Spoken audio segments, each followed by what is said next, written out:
two, one. Hello, ladies and gentlemen. Welcome back to another exciting film journey here on Inside Movies Galore. I am your host for tonight, where we are. Did we name this theme at all? March Madness, I believe. Yes, March Madness. And I guess we kind of have a sports theme going on here. So I chose for tonight's movie a movie that was filmed in 2000. 2000. Called Remember the Titans. And let's see. It was directed by Boaz Yakin. Kind of a little bit hard to say. It sounds like it's out there.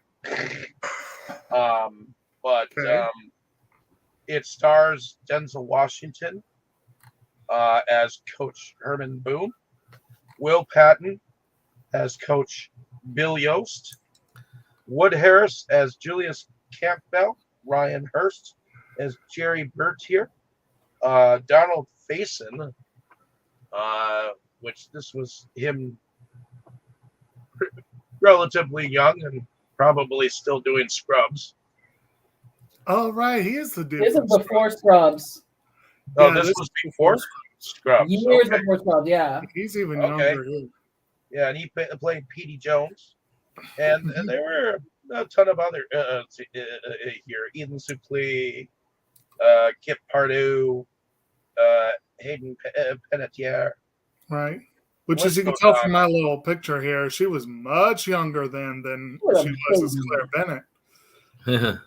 And Ryan Gosling, much younger, although still. Ryan Gosling. You kind of forget about him in the movie. Yeah, Ryan Gosling, little baby face Ryan Gosling. The Ken doll of the era. But we have. It was written by Gregory Allen Howard, and it was set in 1971, which was. If you're talking the behind the scenes, though. Yeah, there was definitely a very turmoilish time period where, I guess it was set in Virginia. And let's see what IMDb says about the film real fast. Let's see. So in 1971, Virginia high school football was everything to the people of Alexandria. But when the school board was forced to integrate an all-black school with all-white ones, the very foundations. Give me a second here.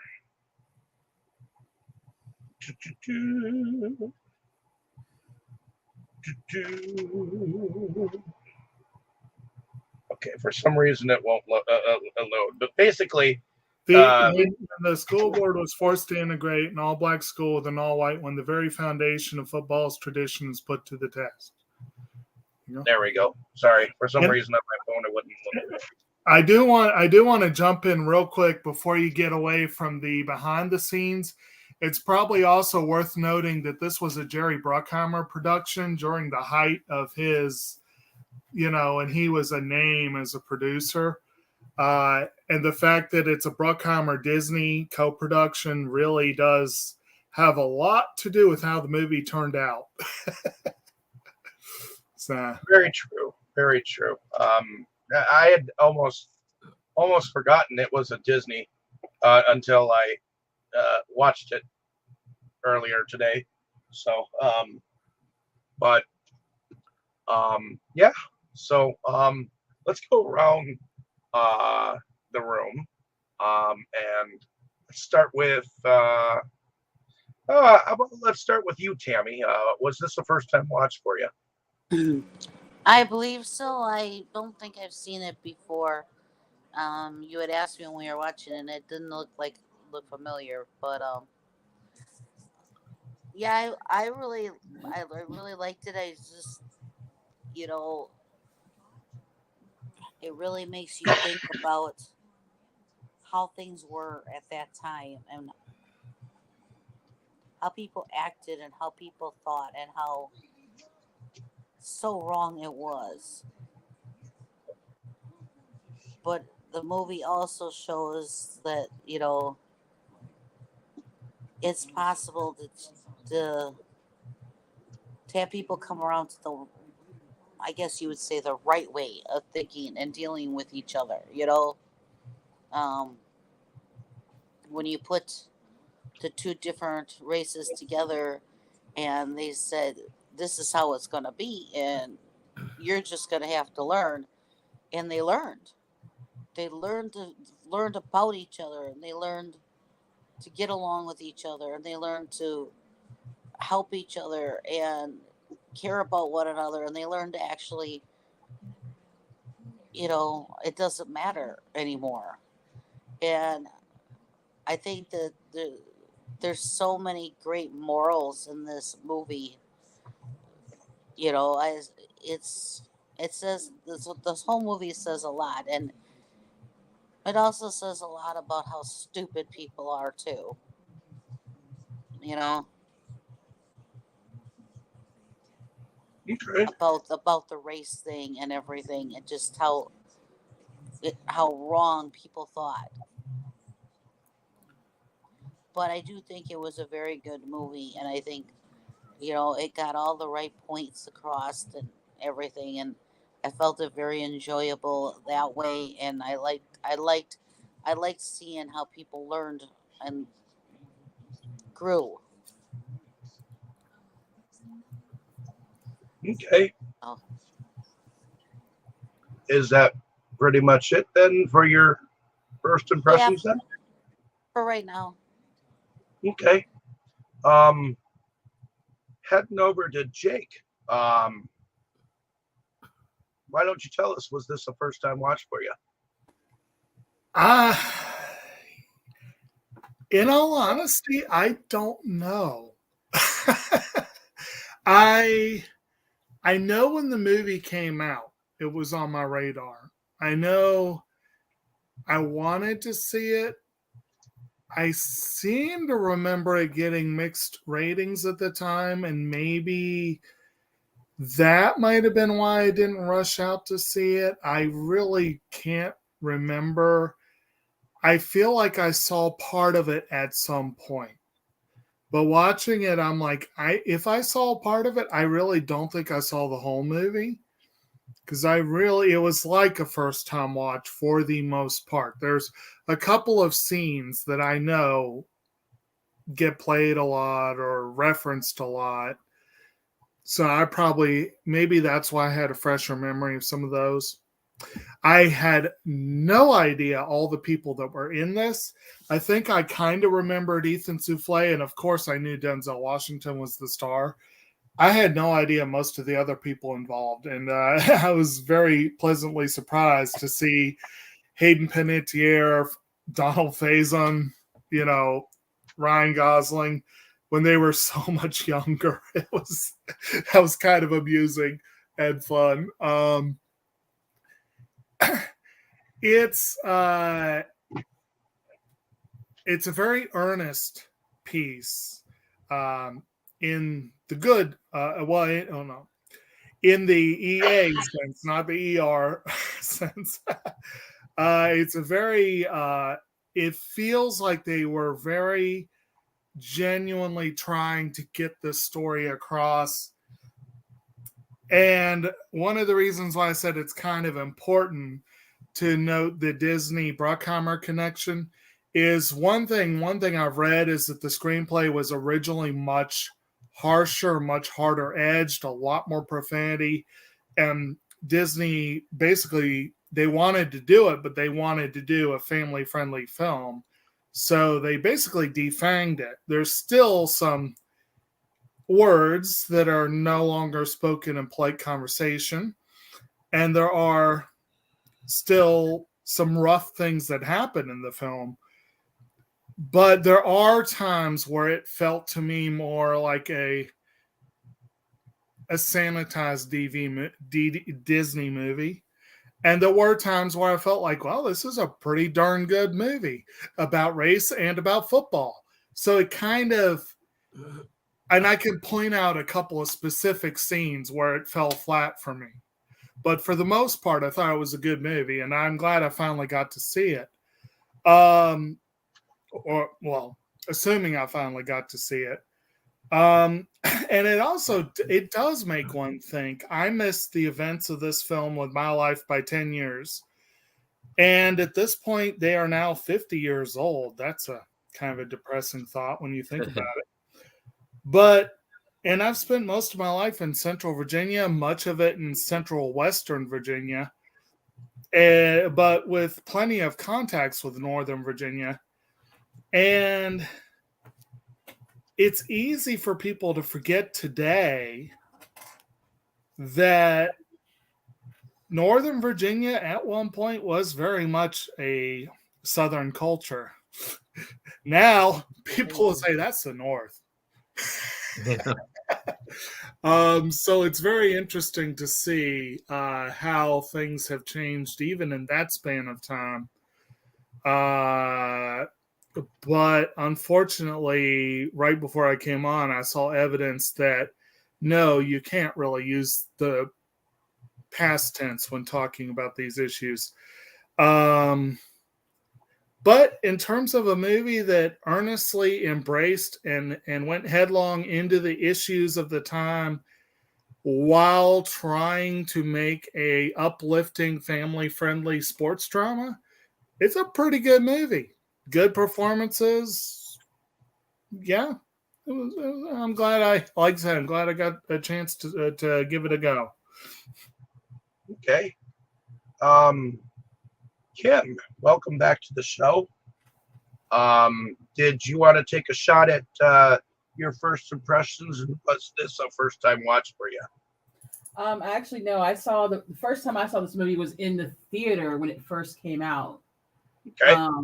I actually went with a couple friends because I was like, first of all, I was a big Denzel Washington fan at the time.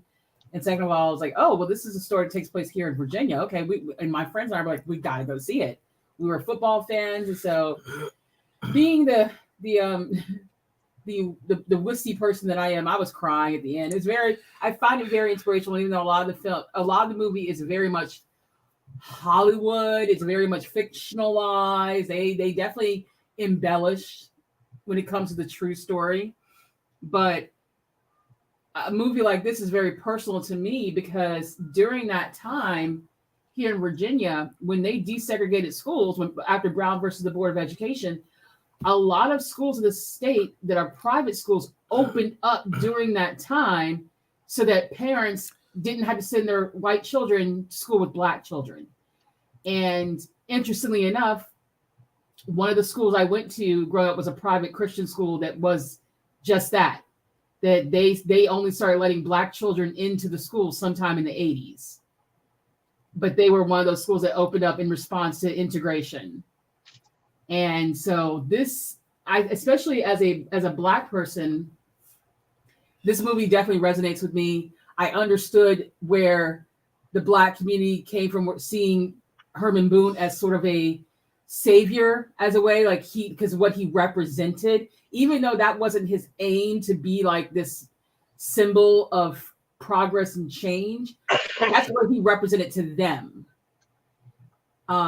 Which is similar to when Obama got elected, So I feel like that all the embellishments aside, if you look at the movie for what it is a very sweet, inspirational, family-friendly movie. But the real story is actually better than the movie. So I always tell people, go read up on the real story. That actually is better than the movie because it was a lot rougher than what you see in the film. Okay. Is that pretty much your first impression then? Yeah, I mean, I love the film. I mean, it's one of my favorite films. And when Brandon told me like, "Hey, we're gonna do that movie. You want to watch it?" I'm like, hell yeah, I haven't seen it in a while, so I was willing to rewatch it. Whenever I think of a football movie, this is the one I always think of when I go towards, a football movie. Mm-hmm. So that's why I chose it. And originally I went with something totally different, but then I was like, wait a minute, let me think back. What's a good sports movie? So this is it. So Brandon, was this a first time watch for you? Yes, it was. I thought I'd seen it before. I mean, I will put it right out there. I hate football and most things to do with football. When I grew up, the people who brutally picked on others were almost always on the football teams, to just on a traumatic sense. So I always associate football with bullying. With that being said, I have seen a number of them. I've seen Friday Night Lights, sorry, and On Any Given Sunday, and a couple of other ones. But I thought I'd seen this one, but then about 5 minutes into the film, it's like, nope, hadn't seen this one at all. And I'll admit, if it was all about football, I would have probably been checked out immediately. But the fact that it did have a lot to do with segregation and a lot of the challenges faced, and the fact that it really, that it occurred pretty much just north of here and in an area of the state that these days is actually known for being ultra liberal. So it's really hard to believe it was so conservative back then, but things change as time goes. Alexandria is basically the DC suburbs. I mean, yeah, it really is. But it is a tough time. I mean, my father, I remember he told me the story of them integrating his high school and how it was that they were so hard-headed about it that they literally tore down the white high school because the white high school was nicer and they didn't want the people of color getting to enjoy the same privileges that the white students did. They forced all the white students to go to the black high school because of that. It just goes to show you how nasty. Cutting off your nose to spite your face. Yeah. Like, that's how racism is. Like, we're going to make our kids go to the shitty school because God, fuck those colored people. We don't want them to enjoy the nice high school. Like, what the actual... just... And and I've seen. I mean, I saw the high school. I mean, it's was Jeter was the white school and Watson was the black school, and then they named they named Watson essentially Jeter Watson when they combined it. And I've seen Jeter Watson, and I mean, the building still stands. It's still there. And, well, I mean, I told you my school system in my hometown of Louisiana, Gina, when they were forced to integrate the school, the town decided to privatize the bus system. They were like, okay, so there's nothing we can't legally force the kids to be segregated in the school anymore because of the Supreme Court. So what do? They're going to make sure that they can at least be on the bus together. Oh, and the proms were very much still segregated until well into the 90s. And it was a culture shock for me when I moved up here and saw black kids and white kids on the same school bus. And of course, this is all reflected even in politics today. I mean, you see the push for charter schools, the push for these, basically the idea of, well, if you are wealthy, you shouldn't have to sit with the lower races or peoples, and even politicians these days. But I won't go much into that because I know how it goes. But Virginia has always been a hotbed for the movements. I mean, Loving versus Virginia. Happened in this state. The ability for people to marry who they choose, that battle really started here. And in a way that we led the way in a positive way, but we also led the way in a negative way because we were the reason why I had to put it in front of the court in the first place. So, and it's a battle that we're still fighting to this day because you've got people who want to roll back any sort of civil rights law for integration, for interracial marriage. They were trying to do it. Damn, stop So those. it is a relevant movie to this day, and I think that it's kind of a history that people need to see because history repeats itself if we let ourselves forget it. So I am glad that you chose the movie, Dave. It's one that I probably needed to see. So thank you for giving me the opportunity. Definitely. Where I believe that I was actually, and I think I've mentioned this before. I was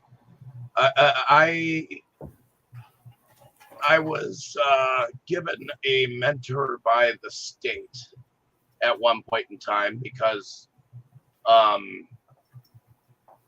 of things, and he would take me out to different movies and try to teach me right from wrong from some of the bad things I had done as a teenager.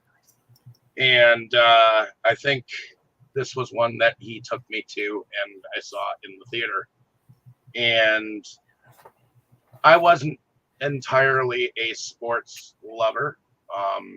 My dad tried to instill in me to like football, or try to even tried to take me to the Green Bay Hall of Fame, and kept trying to tell me about how the Green Bay Packers were managed back in the day, that it was Lombardi that ran it. I've actually met Ray Nitschke, and I've also met Lionel Aldridge. But I met Lionel Aldridge back when he was actually somewhat homeless and he had a tracheotomy in his throat. But as far as sports figures go, but having seen this movie, I loved the fact that it brought the race war out into the open. Race is a hard thing for many people to talk about because we divvy it up between words and are afraid to talk about it. Whether you're white, black, Mexican, it doesn't matter who you are. It's tough to talk about for some people because it bothers a lot of us. Some of our historical figures in our past have done some stupid shit, and I honestly think that a lot of it has been done and over with, but there are people who still want to remember it to this day and whatnot, and that's it is a rough subject, wouldn't you guys say? Yeah. So I do like the fact that this film shows, the different divides, and how the coach integrated, how that hate can be dissipated. And I think it's because of that whole trip that he took to Gettysburg, and we'll get into that.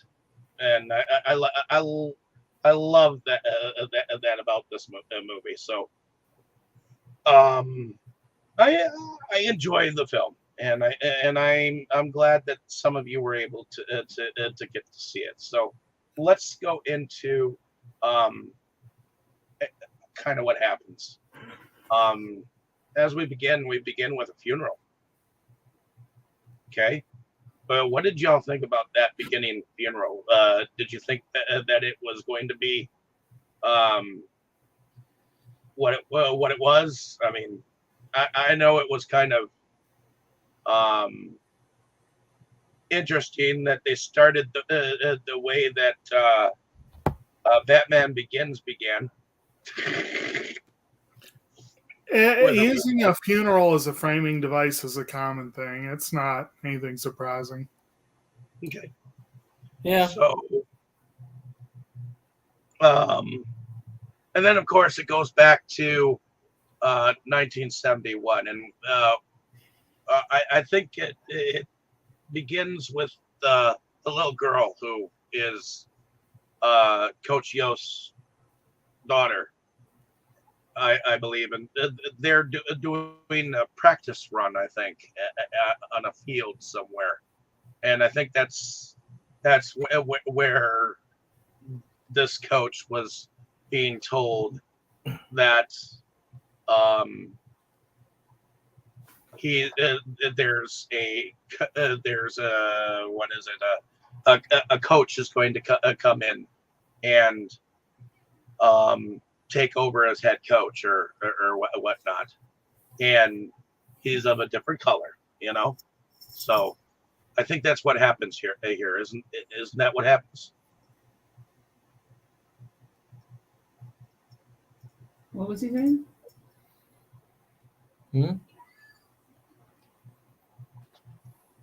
Well, that's what happens during the play, right? Which play? Sorry, you cut out a little bit for us, Dave. Yeah, you got cut out. Oh, sorry about that. I don't know.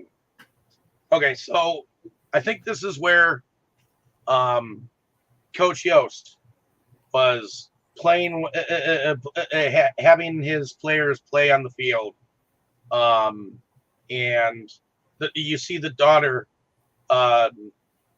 you see the kid on the sidelines, and she's a really precocious child because she is all into the game. What did y'all think about the little girl? Definitely very Disney, very, very Disney. Yes. It's very on brand for Disney to do something like this. Because the daughter in real life was much older than that, and also she wasn't an only child. He had other kids. Yeah, he had 4 daughters, and apparently none of them were half as devoted to the game as this one was. But apparently they didn't mind using her as a placeholder. And yeah, I thought she was amazing. She was a cute kid. I mean, like Hayden Panettiere, she was a cute kid back in the years. Yeah. I do like how they would always contrast her with with the coach's daughter. Yeah, it couldn't have been more different. My nails. Right. Yeah, she's a total tomboy in this movie. That's no question. And it's funny. Coach Boone is more of a hard ass, and his daughter is like the total opposite of him.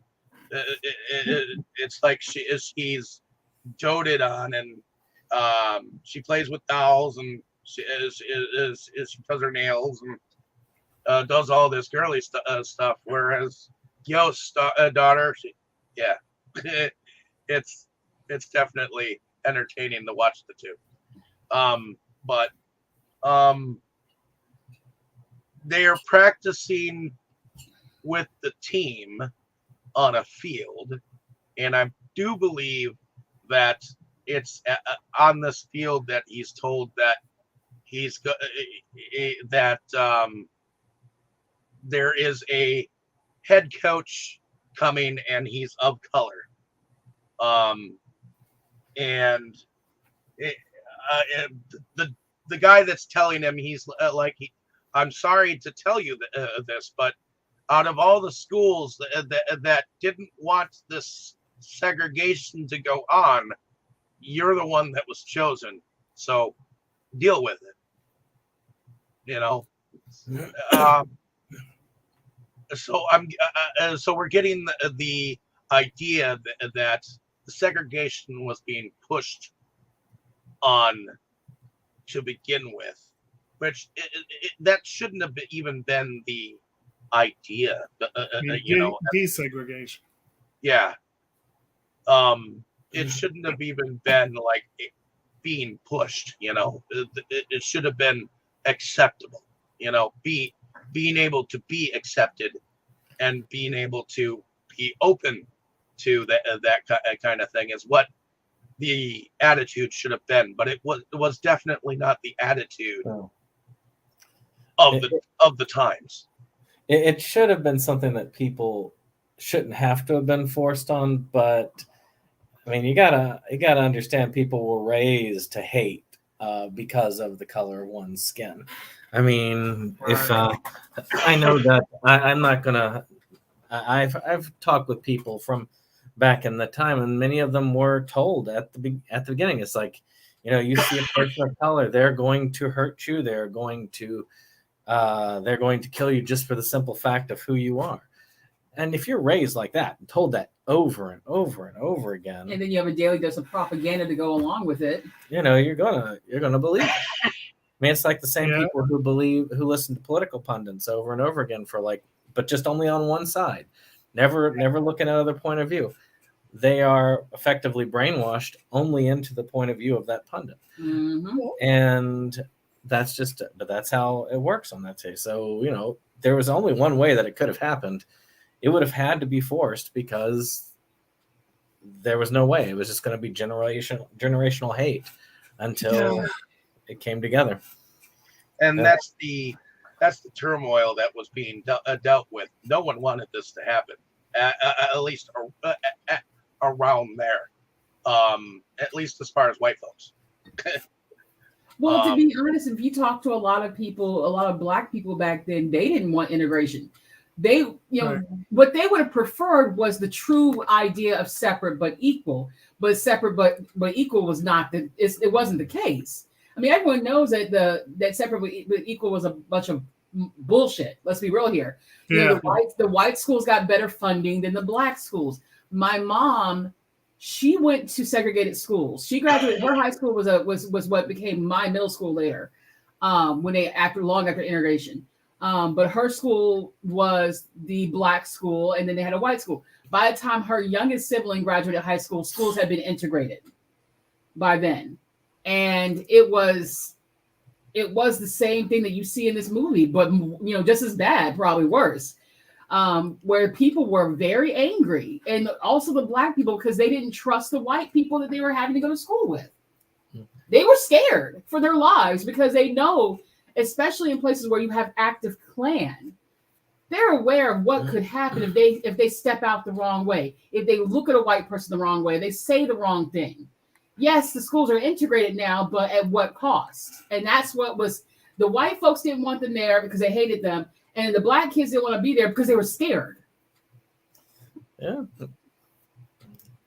And I don't blame them for being scared with that kind of temperamental atmosphere.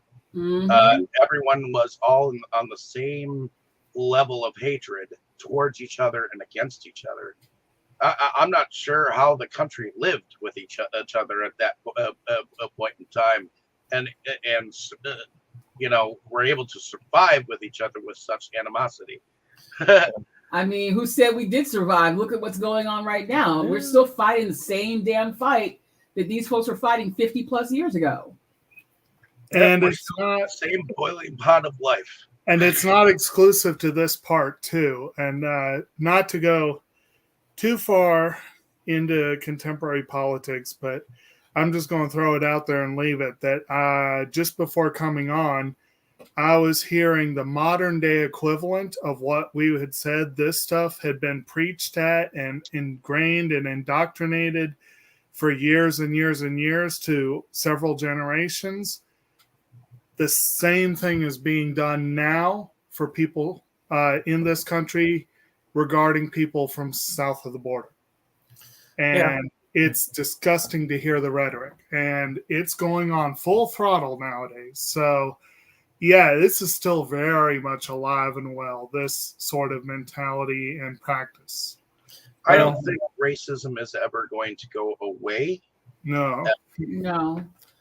But I think if it's acknowledged, if it's understood, if the animal is if the light is on in the room, then we can work around it, that we can actually deal with it and have conversations.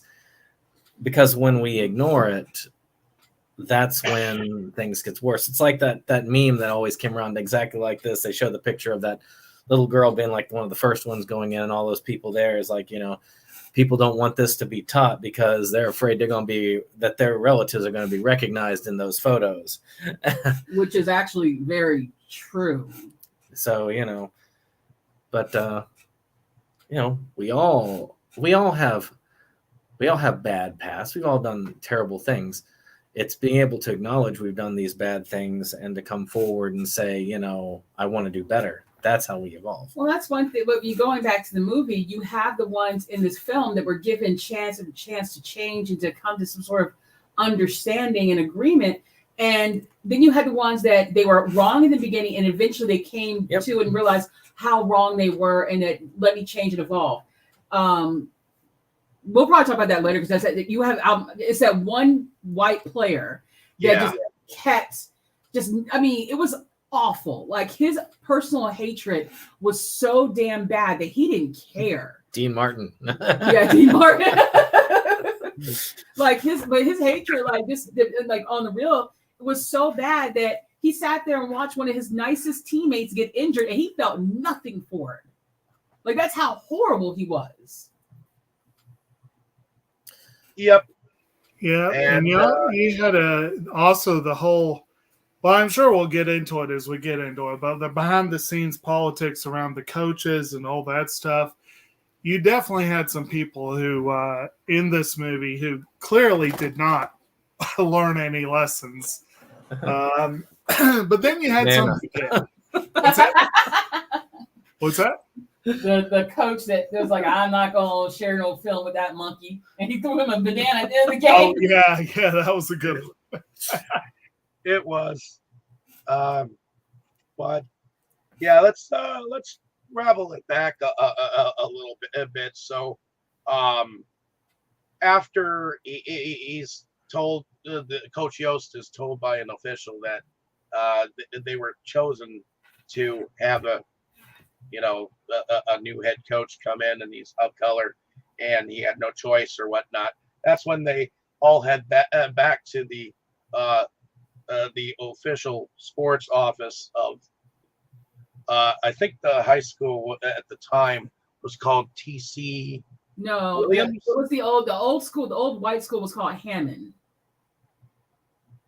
TC Williams was the new school.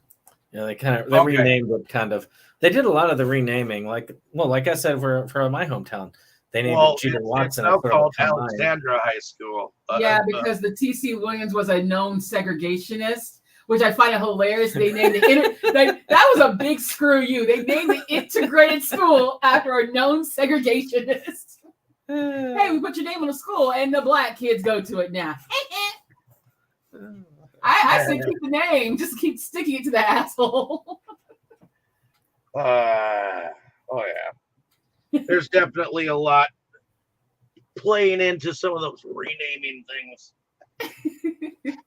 But we get the initial meeting of our coach Spoon here, and he overhears them talking of him.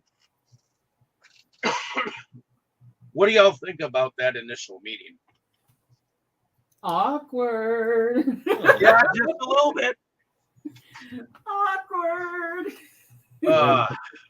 Both sides got to be forced on one another, but we first feel Yost is at first thinking he's going to be in charge, and that the other guy is going to be his assistant. Well, that's the crazy part.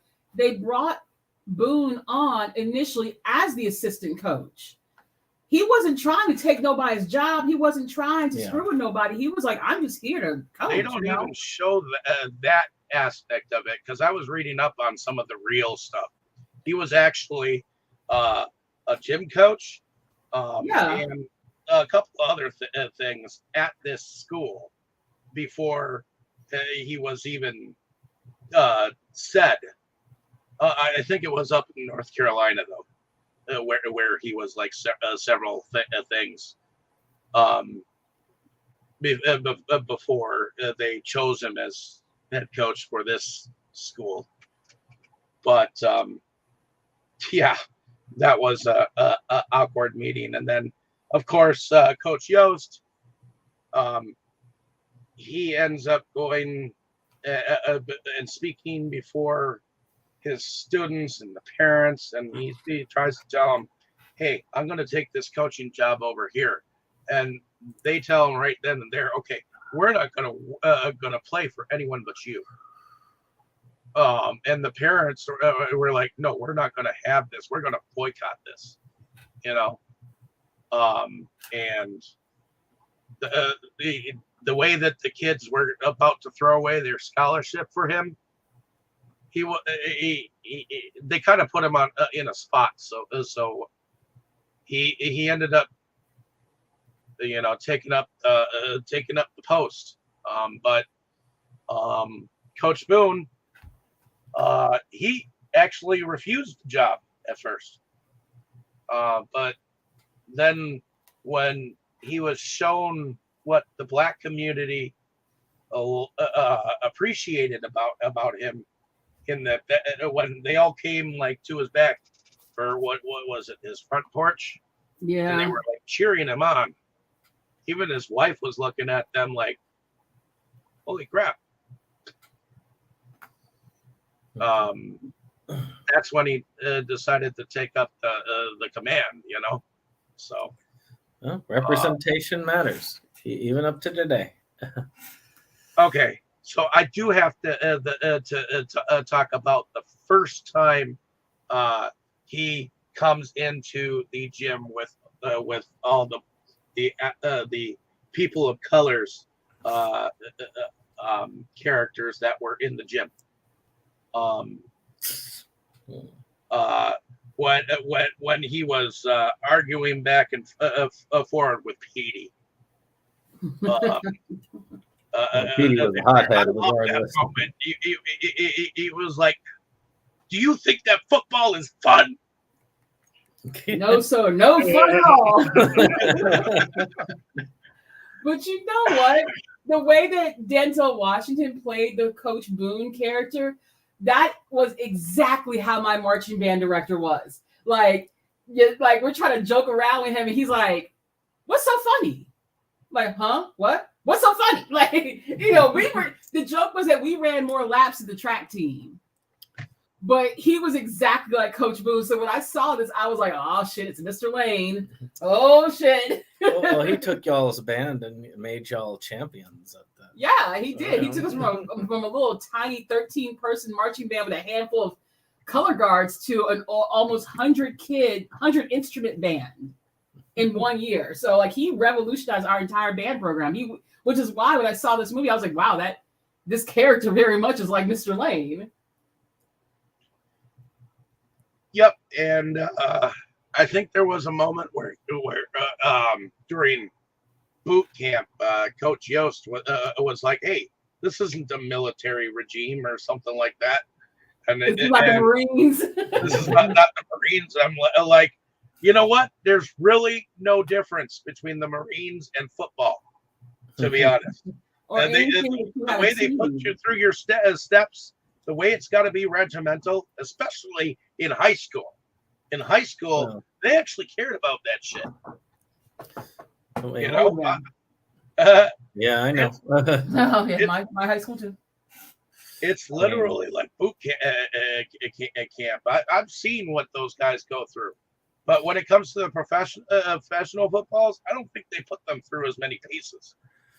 They got to go through a lot of training. Yes, they do. Oh, yeah, they do. They're constantly under physical training and stuff, but I understand what the psychology is of it. I mean, it's like the Marines. You break them down and build them back up, which is how you can actually take people who normally would hate each other and actually have them work as a team, because you break them down to the barest elements and you force them to work together to get out. Yeah, and to also see there's the color barrier, there's a difference of race and background, but the whole purpose is to find a common ground.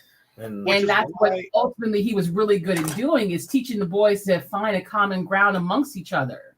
That's how you can have military men who were of different races even before this point that were still best friends because they were broken down and built up together. Yeah. Which is why I like what Coach Boone did. See, before they went on that camp trip, both of them got into their separate buses, one white, one black, Yep. And after they had all sat down, he got onto one bus, was like, "Get your asses out." Okay, get your asses out. Okay, now, which of you is defense? Which of you is offense? Which of you is quarterback? Okay, now look to your left, look to your right. That's who you're bunking with. Once we get to the camp, so get to know your people. Now sit with them. Get back on the buses. I love that he did that because, again, the boys, either side, they did not want to be with each other. And it was clear, but he was like, no, we're already on a bad foot to begin with. So we're not getting further on a bad foot. No, y'all going to learn to get along. Whether you like it or not, you're going to learn.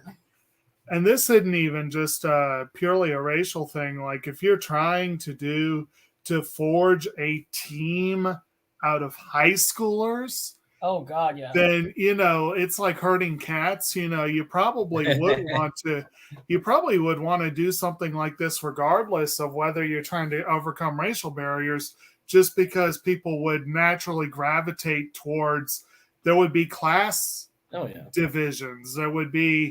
You'd have the people who aren't good at socializing who would just be on their own doing nothing. You'd have the bullies probably picking on them. You'd have all kinds of shit going on. But if you split everyone up, then, I think that also when it comes to this film, because the actors look so much older, in some cases, some of them were really old. Like Wood Harris was in his mid-30s when he did this role.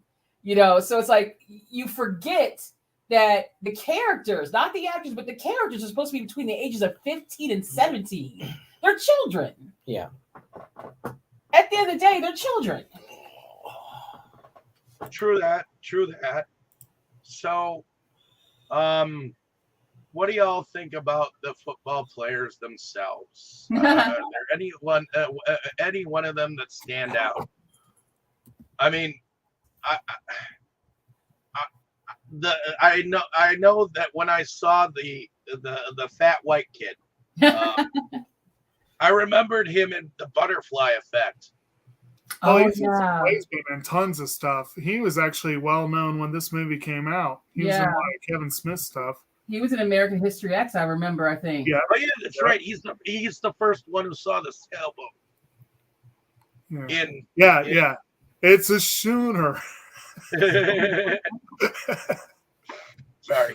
I mean, okay, so for me, starting with the white kids, like Ryan Gosling, like his character's clearly the class clown. Like he's goofy as hell, but you look at him like, okay, if he just learns to get over his racism, maybe he's not so bad. I mean, and once, of course, he does start to make friends with the black kids, you see that he's actually a really nice kid.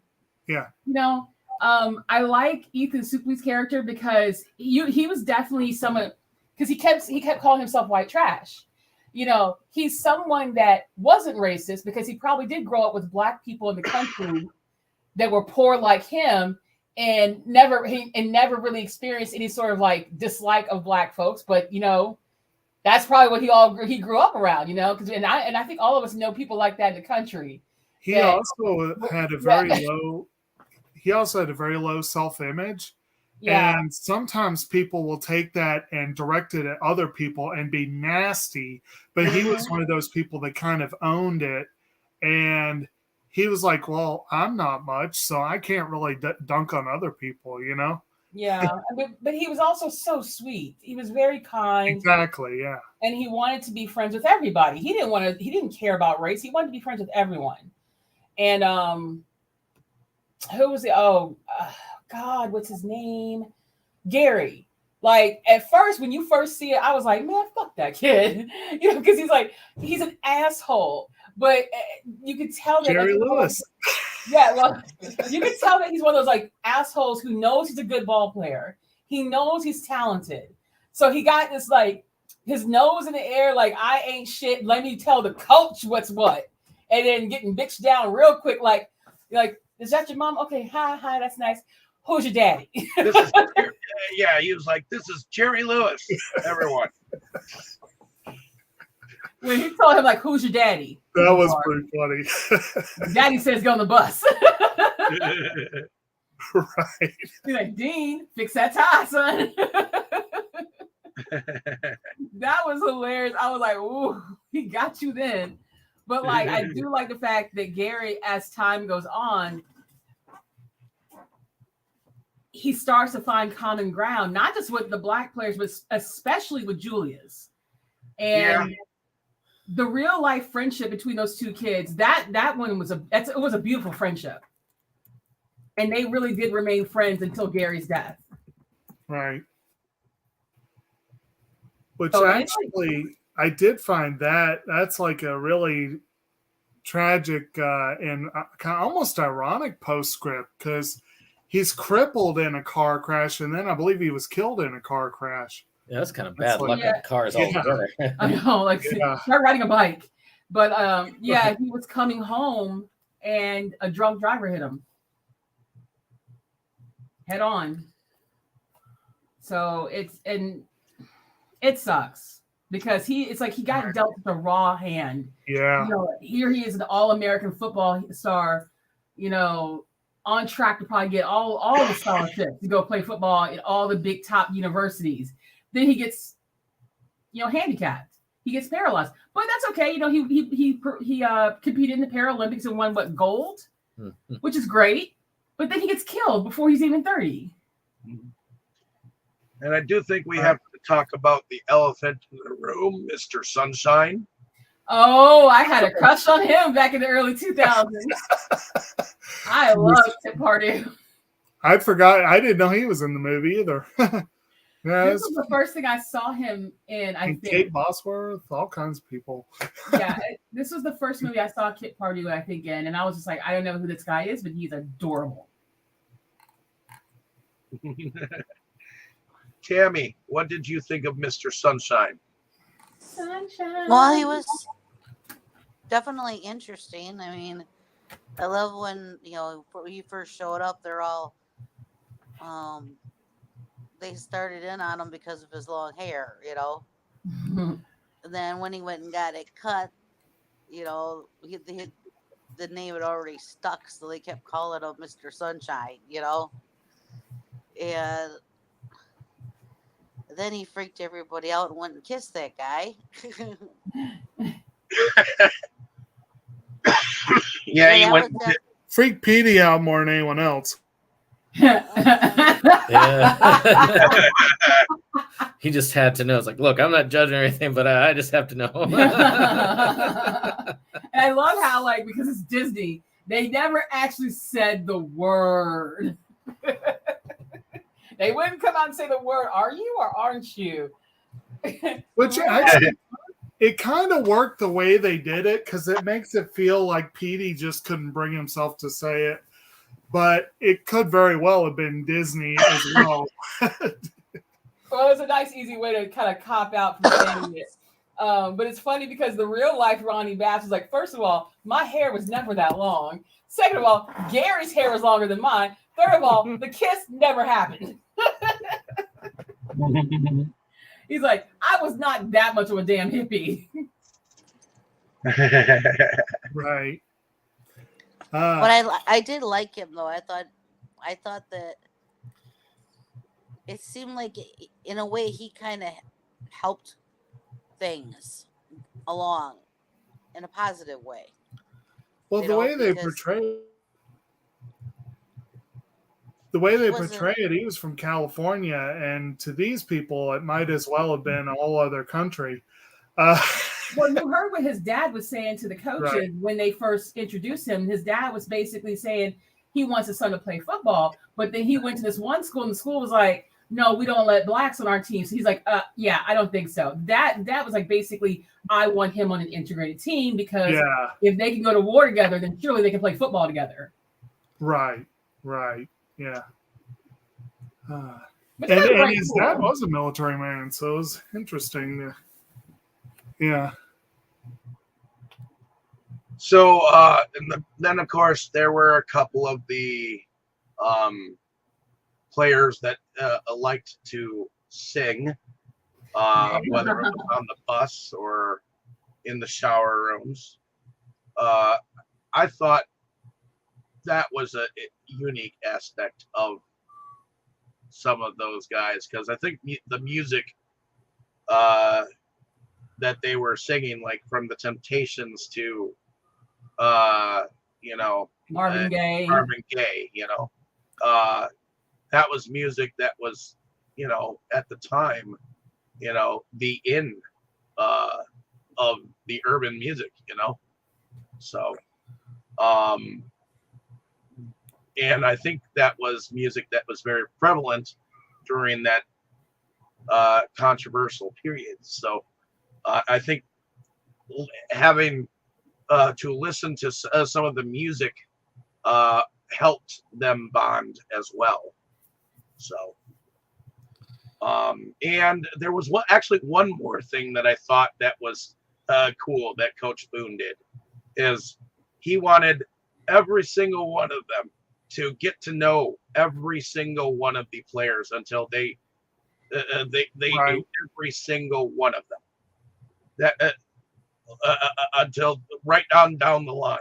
Every day he wanted a report about, and he worked them hard until they achieved that goal, and ramped it up harder and harder to make Sir, our room is blue. He wears a leopard style pants, bikini style.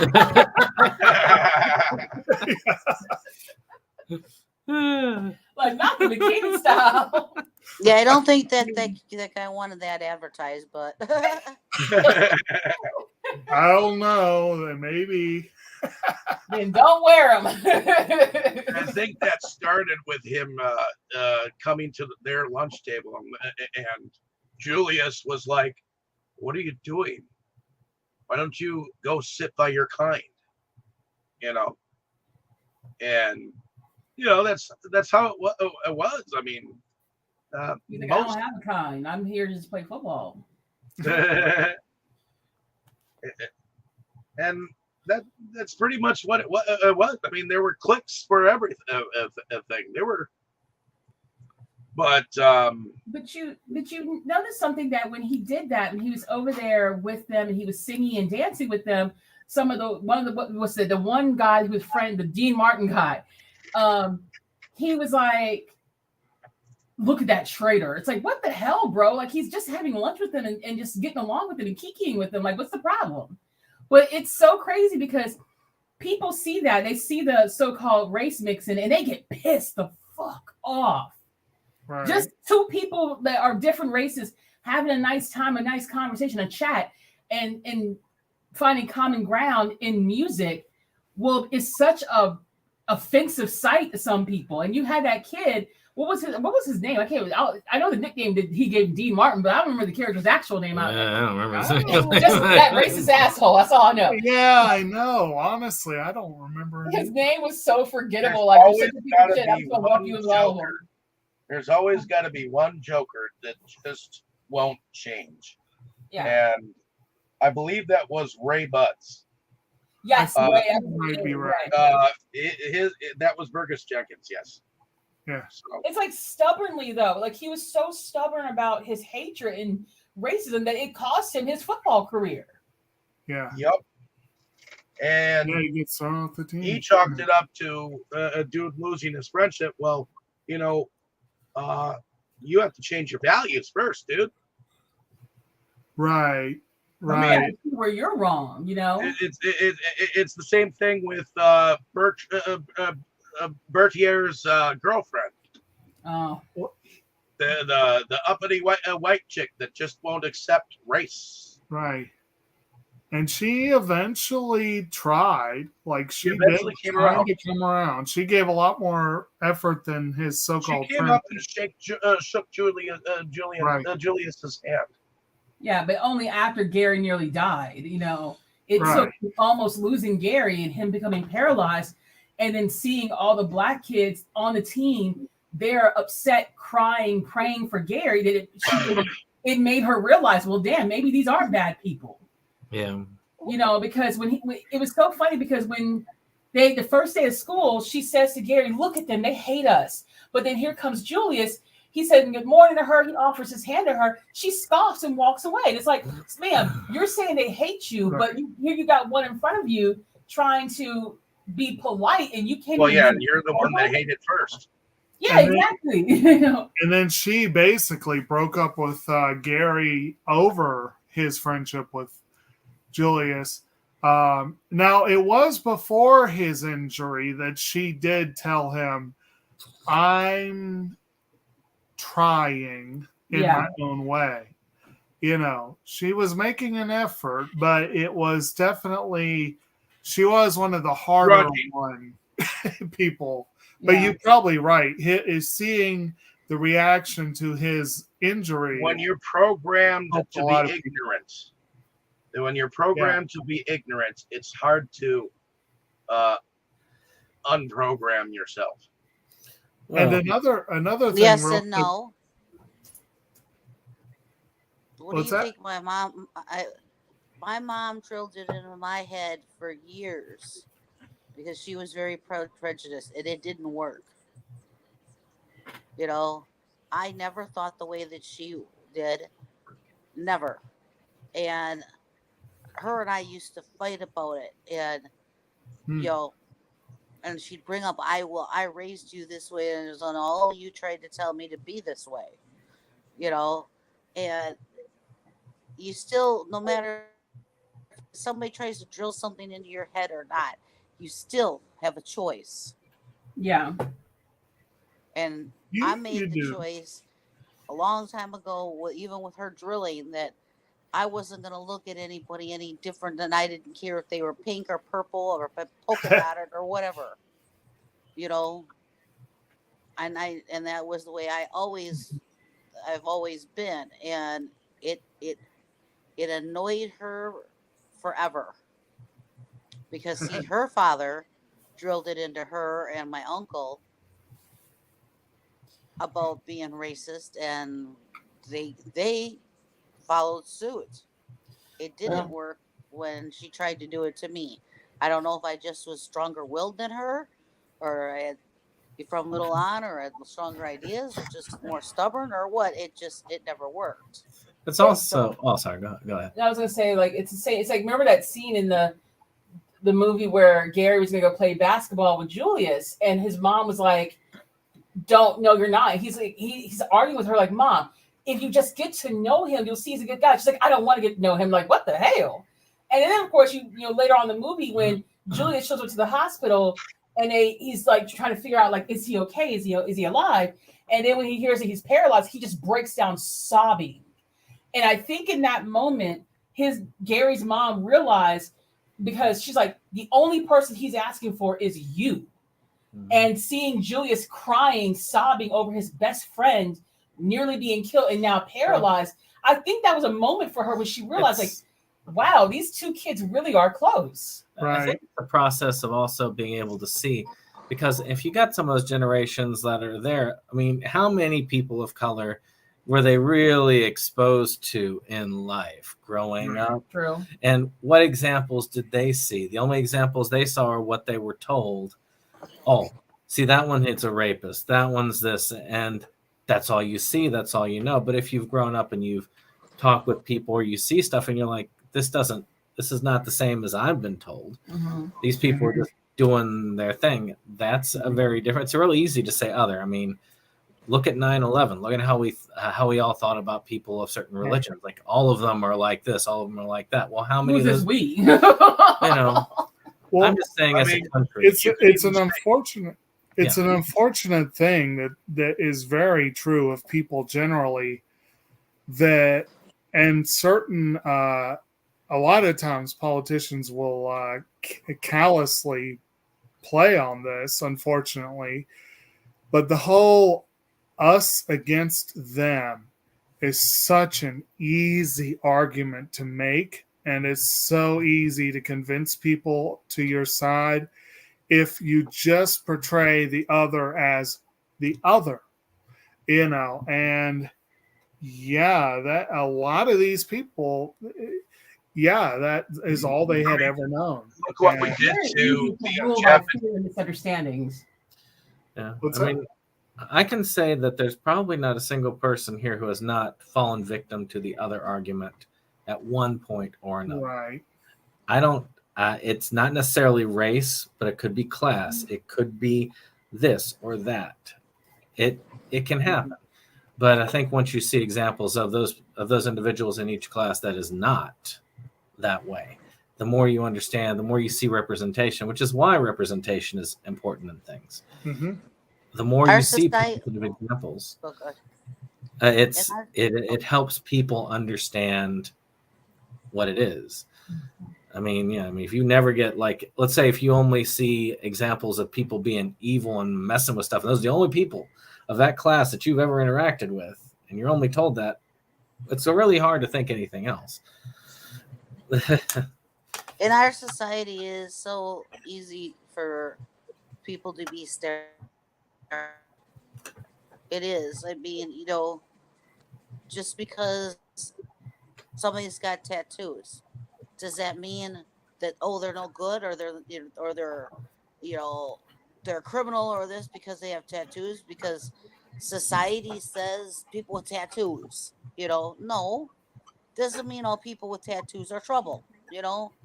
Are all people that ride motorcycles in a gang, in a motorcycle gang? No, they enjoy riding a motorcycle, but our society does that. They say, when I worked at the casino, okay, and perfect example, I worked in the cage and I was changing in the money and stuff, and I had this gentleman come up, and he was a color, and he had the gold teeth, and he had the bling on, and he was such a nice person. Totally.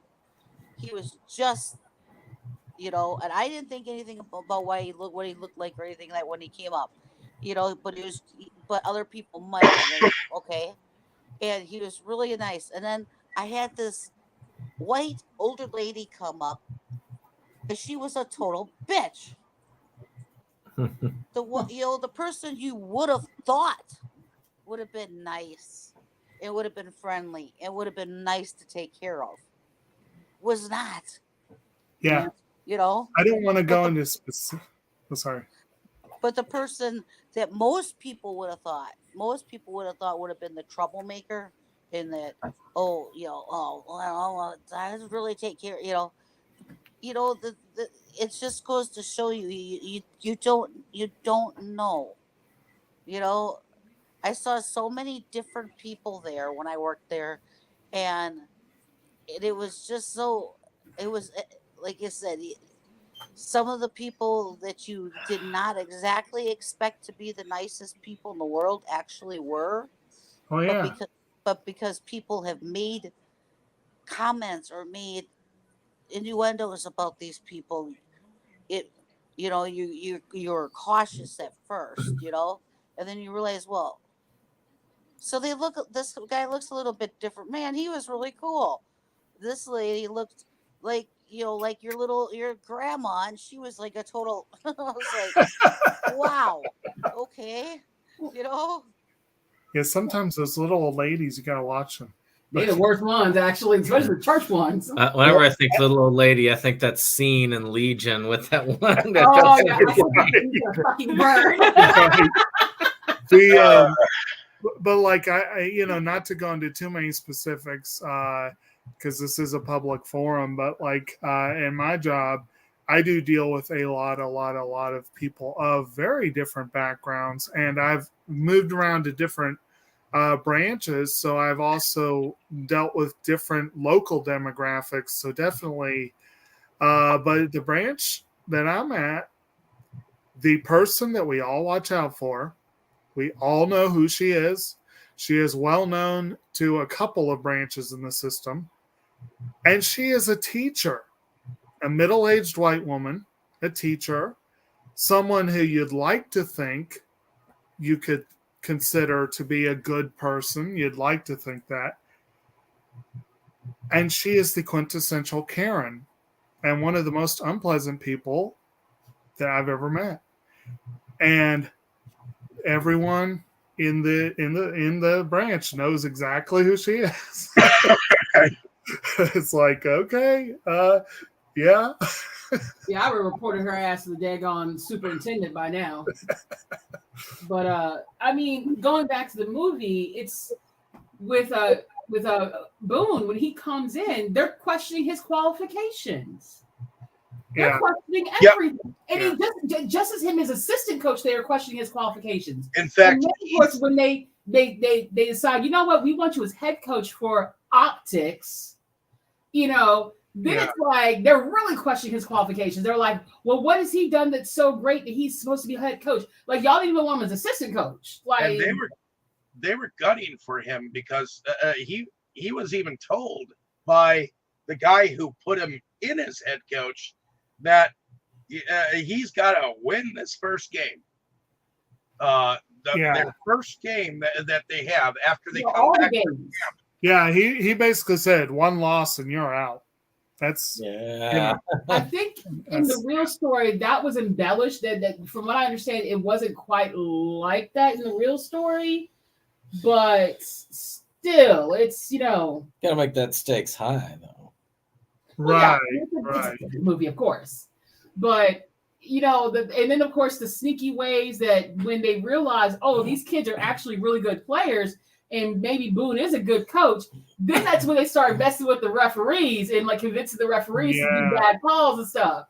Or dangling over the assistant coach, dangling that Hall of Fame thing over him, saying, hey, if you play ball, you'll be a Hall of Famer and you'll get your job back. And it's like... That's one thing I liked about the Yost character or person in real life is that he had every opportunity. If he wanted to, he could have screwed Boone over. And even though they didn't really like each other to begin with, he was because if you notice, they brought up the fact that he went to church a lot. They brought that up a whole lot with Yost. And that's one of the people I'm going to say that he maybe is a true Christian because he knew right from wrong. And he knew what they were doing was wrong. Regardless of whether or not it would benefit him, because it would have. It would have gotten him his job back. It would have gotten rid of Boone. It would have gotten him into the Hall of Fame and all of that. And he had a chance to do all that. But he said, know what? I can't do this because it's not right. And also the boys, the team that was working so hard, both the black kids and the white kids, that wasn't right to them either.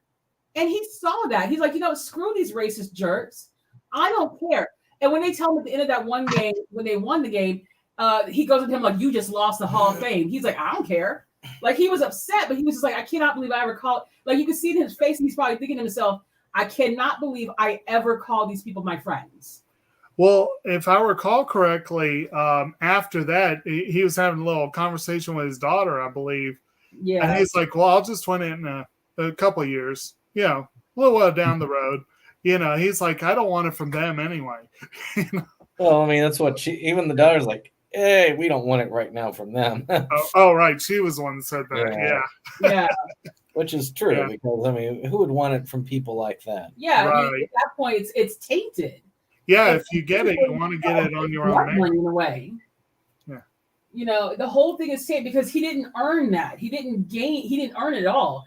He just won it by backroom dealings and sneaky manipulations.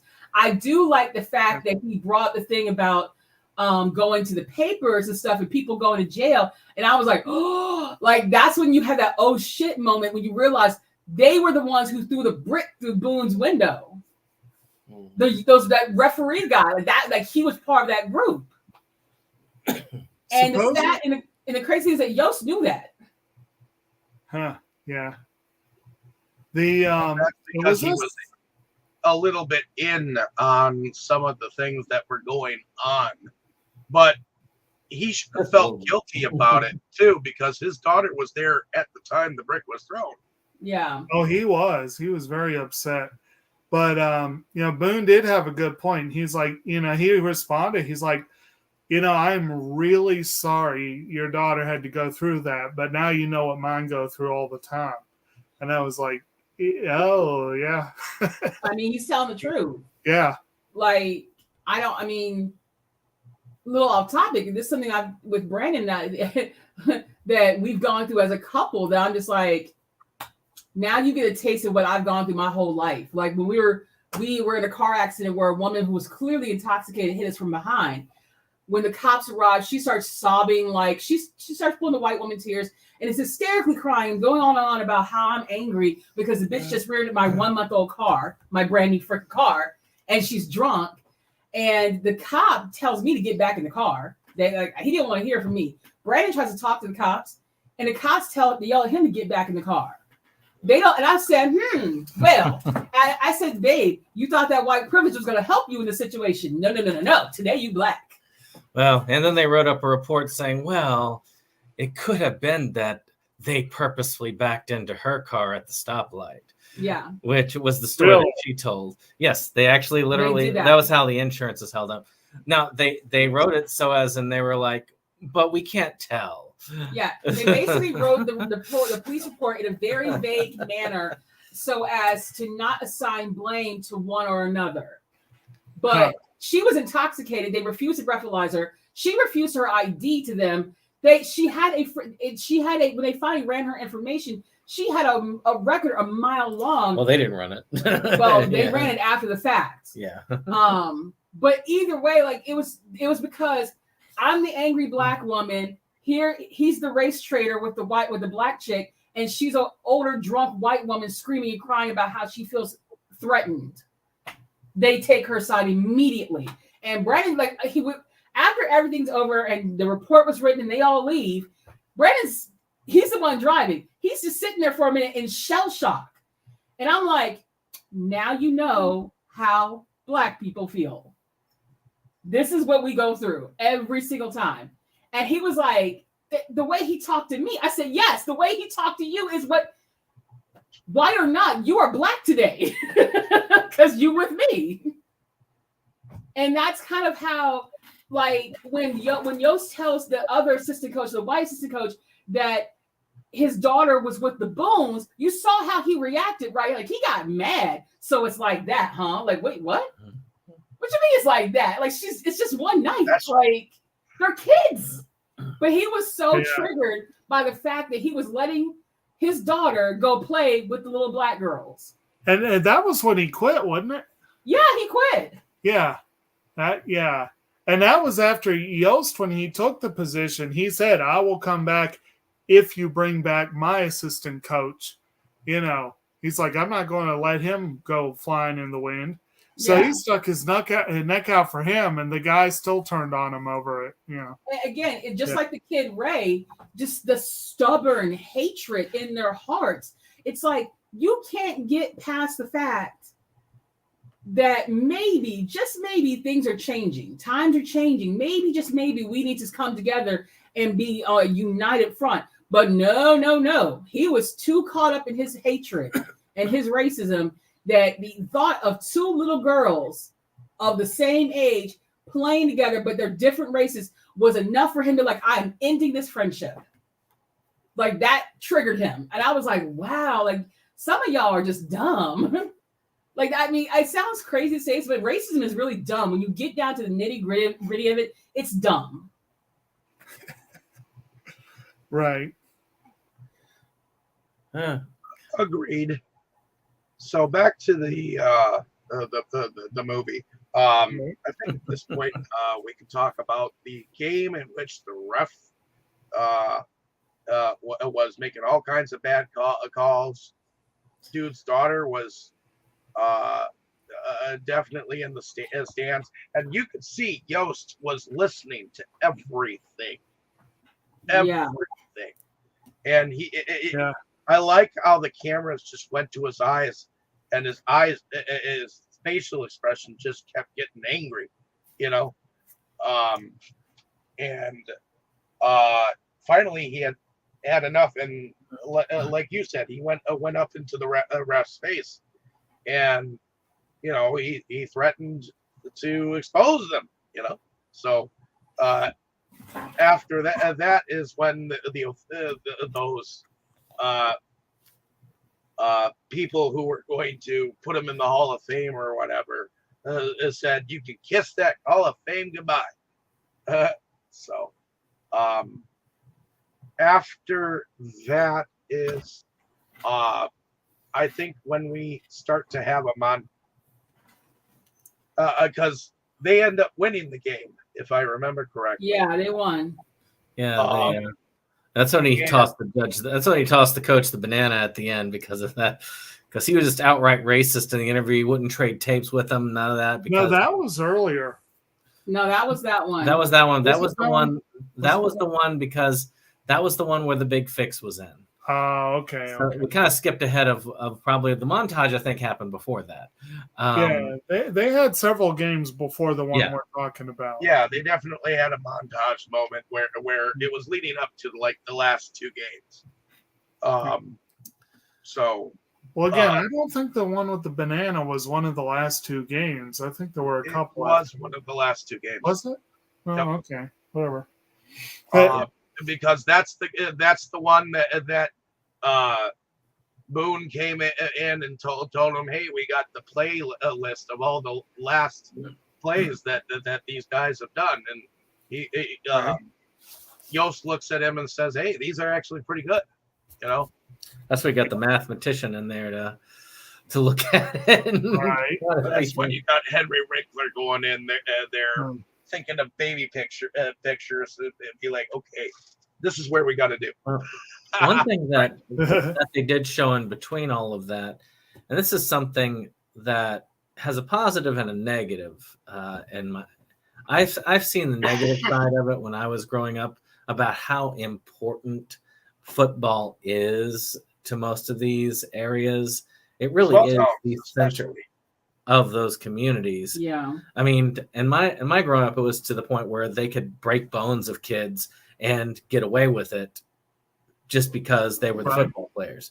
Now, it plays to the advantage because a lot of people were seeing this and their pride of their home team and all that was overriding their initial racism as they were seeing them not just as people of color, but as the star players that were bringing their team to the championship. I mean, that scene where the guy goes in there, he's visiting his friend, and that cop pulls up and, obviously he's rightly scared. And the cop's like, "You guys did a good job of that game." And he's like, yeah. Of course, that was kind of an interestingly amusing moment because you're being set up to believe this is going to be, and the guy's, he's surprising. He's like, "That was a good job you did." Well, it's like that scene in, I know people say it doesn't necessarily hold up, but I do really think people who don't like the movie, as far as saying it doesn't hold up, are people who don't understand that, yes, about the tongue-in-cheek nature, which is, Blazing Saddles. The fact I mean, when he actually does save the town and the woman bakes him a pie, but doesn't want anybody to see that she baked it for him because of his race, and she says it straight out, the N-word straight out. But but that in a way is a lot how this was, and I think a lot of times that shows. I think that movie still is very much of the times and very much reflects things.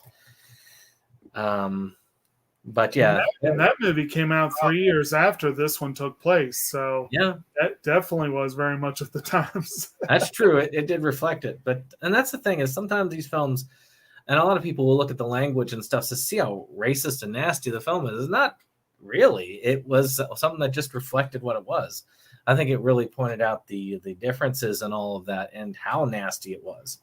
Following the line of how important football was to people, especially the parents, you could definitely see there was a lot of white privilege in the stands, especially when you saw the one kid get pulled, and the one parent was like, "You can't pull mine," whatever, Right. Alan, Ryan Gosling. Yeah, when he got pulled, and I think they put Petey in his place, right? Yeah. And he kind of I think Kim, you might have been the one who said before he was kind of the class clown, but you could also say he really seems to be the one who's on the team because his dad wants him to be. He's not a big guy, he's not that built. He definitely enjoys the camaraderie, but he really does look like he's struggling. And the reason he gets pulled is because he's just not as fast as the other guys. Yeah. Yeah. And of course, yeah. Then later on, I mean, wasn't the guy that replaced him? Wasn't he the one that was that eventually had to be benched because he just no, I'm not going to follow through with the defensive move. Who was the one who got pulled? Petey was one that got benched because of his because of his attitude. Yeah. Yeah. Because there was one that because I was trying to think from the last game where he was like, "Give me another chance, coach," and he's like, "No, you're not." All right, I'll put you in then Ryan Gosling's character was like, "Look," he realized I don't have the talent that Petey does, and he goes to the coach. And he's like, "Put Petey in. He's better than me. If you keep me in the game, we're gonna lose." And he was like, "All right, go ahead and give him your spot then." Yep. You know. And there was one. I mean, one thing that we kind of moved over was when the quarterback ended up breaking his hand. Oh yeah. Yeah. And, they had to replace, and they ended up replacing him with Sunshine, which he found out that his taekwondo or whatever skills that he was using, Tai Chi skills, actually worked to his favor of avoiding the tackles and moving forward. The Rev had been the first string quarterback, and Dean Martin had apparently allowed for that sack to take place. Yeah, he basically disregarded the audible that his name had called out. He knew what he was doing. Yeah. He had made a comment earlier to Berthier that he better hope I block for his black ass, and it's like whoa, like of all the guys on the black side. Red was the nicest dude. Like he was a sweetheart and very cute, but he was a sweetheart. And it's like, damn, you literally let that boy get injured, and Ray had no reaction to it. He was just like, I didn't hear the audible. Like, no, bro, you heard that audible. Like you did that shit on purpose. Like Rev was actually tutoring Laskin, Lastic. Yeah, he trying to help him get through. Yeah. And it worked for him because he got to go to college. Right. But like it was, that I think in that moment, that was a turning point for Gary. Because again, just like with Coach Yost and his assistant coach, he looked at Ray and he was like, yo, you're my best friend, or you were my best friend. But the fact that you let one of your teammates, whether you like him or not because of his race, the fact that you let one of your teammates get deliberately injured, all because of your hate, he was like, yeah, you're not here for the team. That's why he went to Boone and was like, I want him cut. Yeah. And apparently this was true. That Gary, he did this a lot. That in the early days of that team, he went to Boone and Yost and had several people who used to be his friends, white players, got them cut because they were doing shit like the Ray character is actually a composite of a couple of kids that he was friends with that basically they wouldn't open up to the black kids. So that they basically took like several kids and made them into one character, which was the Ray character. And Gary did this several times. He's like, you're not here for the team. Whether you like it or not, we are all one team. And because you don't want to play for the team, you're out. And again, turning point. They also had an interesting sort of parallel here because you're right. They do have that scene. And Boone had said earlier, I never cut anyone. Yeah. So and he's like, I have to uphold that, but you're going to cut him for me. So basically Boone or basically Gautier ends up or Berthier, sorry, ends up cutting his friend for Boone because Boone never cut anyone. Yeah. And it's similar. We had a bit of parallel. The scene we were just talking about with Yost and with Bosley and Petey. He had Bosley do it because he had told Petey he was benching him, that he was not going to put him back on the field. So he's like, well, if you really want him to, you go tell him, you know. So it's an interesting parallel that they had those two scenes. I think that Boone did that because he saw the growth in Gary. Because, I mean, that's what you want from the team captain, that he had progressed, he had grown. And which is why I feel like the actor Ryan Hurst, he did such an amazing job playing Gary. Because you see the growth, you see the transformation. And when he goes to Boone and he tells him, I want Ray off the team, and this is why. And he's honest with Boone about this is what he did. He's not here for the team. He doesn't care about the team. And Boone was like, you're team captain. You are the leader. If you feel that this is right, then go ahead. He technically... back it. What? And back it. Yeah, and back it up, which he could see the resolve in Gary's face. Gary said, I want him off the team. He let Rev get hurt intentionally. And Boone understood in that moment that he knew that kid had to go, that Ray had to go, but he wanted Gary to stand up as a leader, as the team captain. This is your decision at the end of the day. Right. Definitely. Yeah, it's not like he was like, letting him do his dirty work for him. I think it's because he looked at him like, you are the kid's leader. Right. I'm the dictator, but you're their leader. So if you feel that this is the right thing to do, then do it. Which was a tough decision. Right. I mean, I imagine. That is your best friend, but come on, what was your best friend? But it's like, but looking at what he had become, how hateful he still was insisting on being. And then, of course, watching the nicest guy on the team get seriously injured deliberately. Like, you say to yourself, at some point, right is right and wrong is wrong. I do like how they put him back in there, even with the broken wrist. To be a runner. Well, they put him in a different position, and it totally screwed with the other team. They're like, isn't he benched? Wasn't he injured? Yeah. Well, Rev can run. Oh, yeah. He can run. That's another thing he can do. But yeah, I would say that it's not just Gary. You see that growth. You see the growth from Julius. You see growth from Coach Yost. Because again, if you want parallels, you see the parallel between Gary making the decision to cut Ray and Yost making the decision to basically threaten that ref and which cost him the Hall of Fame, cost him getting the job back. Because at the end of the day, they both knew that what was happening was wrong. Right. Regardless of your preconceived notions about Black people or other races, at the end of the day, right is right and wrong is wrong. Mm-hmm. Right. And that is amazing. I love that they made such a big deal about that in the film. And one thing I'll mention, I wasn't trying to imply that they were making something of these guys doing their dirty work. I wasn't trying to imply that at all. In a sense, I think it's a showing of growth that Yost asked Bosley to tell him himself, because Bosley, a white player, was giving up his spot for a Black player. Yeah. And that could be seen as a nice sign of growth that Yost was willing to encourage. Yeah.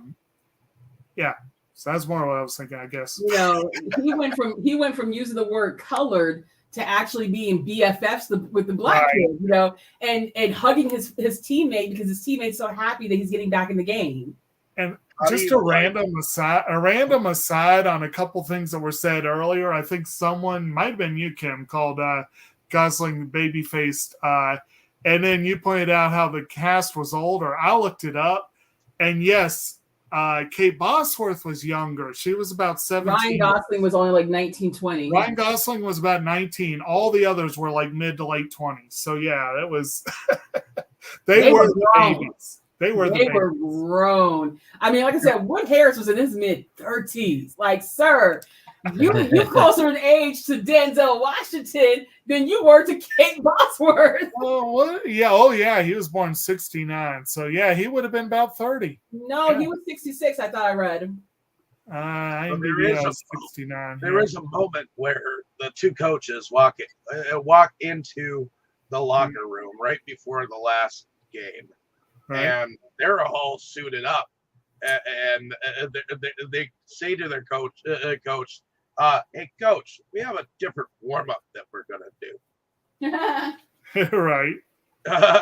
So when they come out dancing that routine and singing that anthem that they We are became, the Titans. yeah, They did that the second to last, right? And then they did it No, again. they did that the first game, I thought. no, No, it wasn't the first one. no, it was this last game. I'm pretty sure they did it twice. I wanted to say they did. Okay, yeah. It was the They second did it last early game. Yeah. It was the second last game. The one with the dude who called Coach the Animal. So, Yeah. but when they came out and the one coach told his quarterback, you know what, crush these dandelions or something like that, because they came out looking kind of silly doing their thing, but What are they, the Beatles? right. But that coach told them to crush them, and that's the one that broke the dude's arm. But I did have to mention the anthem because that was cool, and it kind of like became their swan song. I think that's actually the real school like chant that they still do, if I recall correctly. I believe so, yeah. Because I went to college with a girl who went to T.C. Williams when they were filming the movie, and God, I want to say she said they still do that song. Huh. I know we kind of sort of mentioned it already, but now we come to the sort of the before the final game and after the second to last game, where Bertier he ends up asking Julius if he wanted to go paint the town or whatnot, and he's got stuff going on with his girl, so he doesn't know what the hell to do. He's got no girl to go home to or anything, so he drives his car. Well, I believe this is when he does have that conversation with Emma where she says that, you know, I'm trying, I'm thinking, you know, I can't be where you are now, but I'm trying. And they actually have a nice moment where you see that they're starting to understand each other again. They're starting to become friends again. And so he leaves in high spirits, you know, and then gets crushed in a very different manner. Yeah, and that entire room is filled with both races, you know. Yeah. The whole team came out. Well, those in the team that were still, you know. Yeah.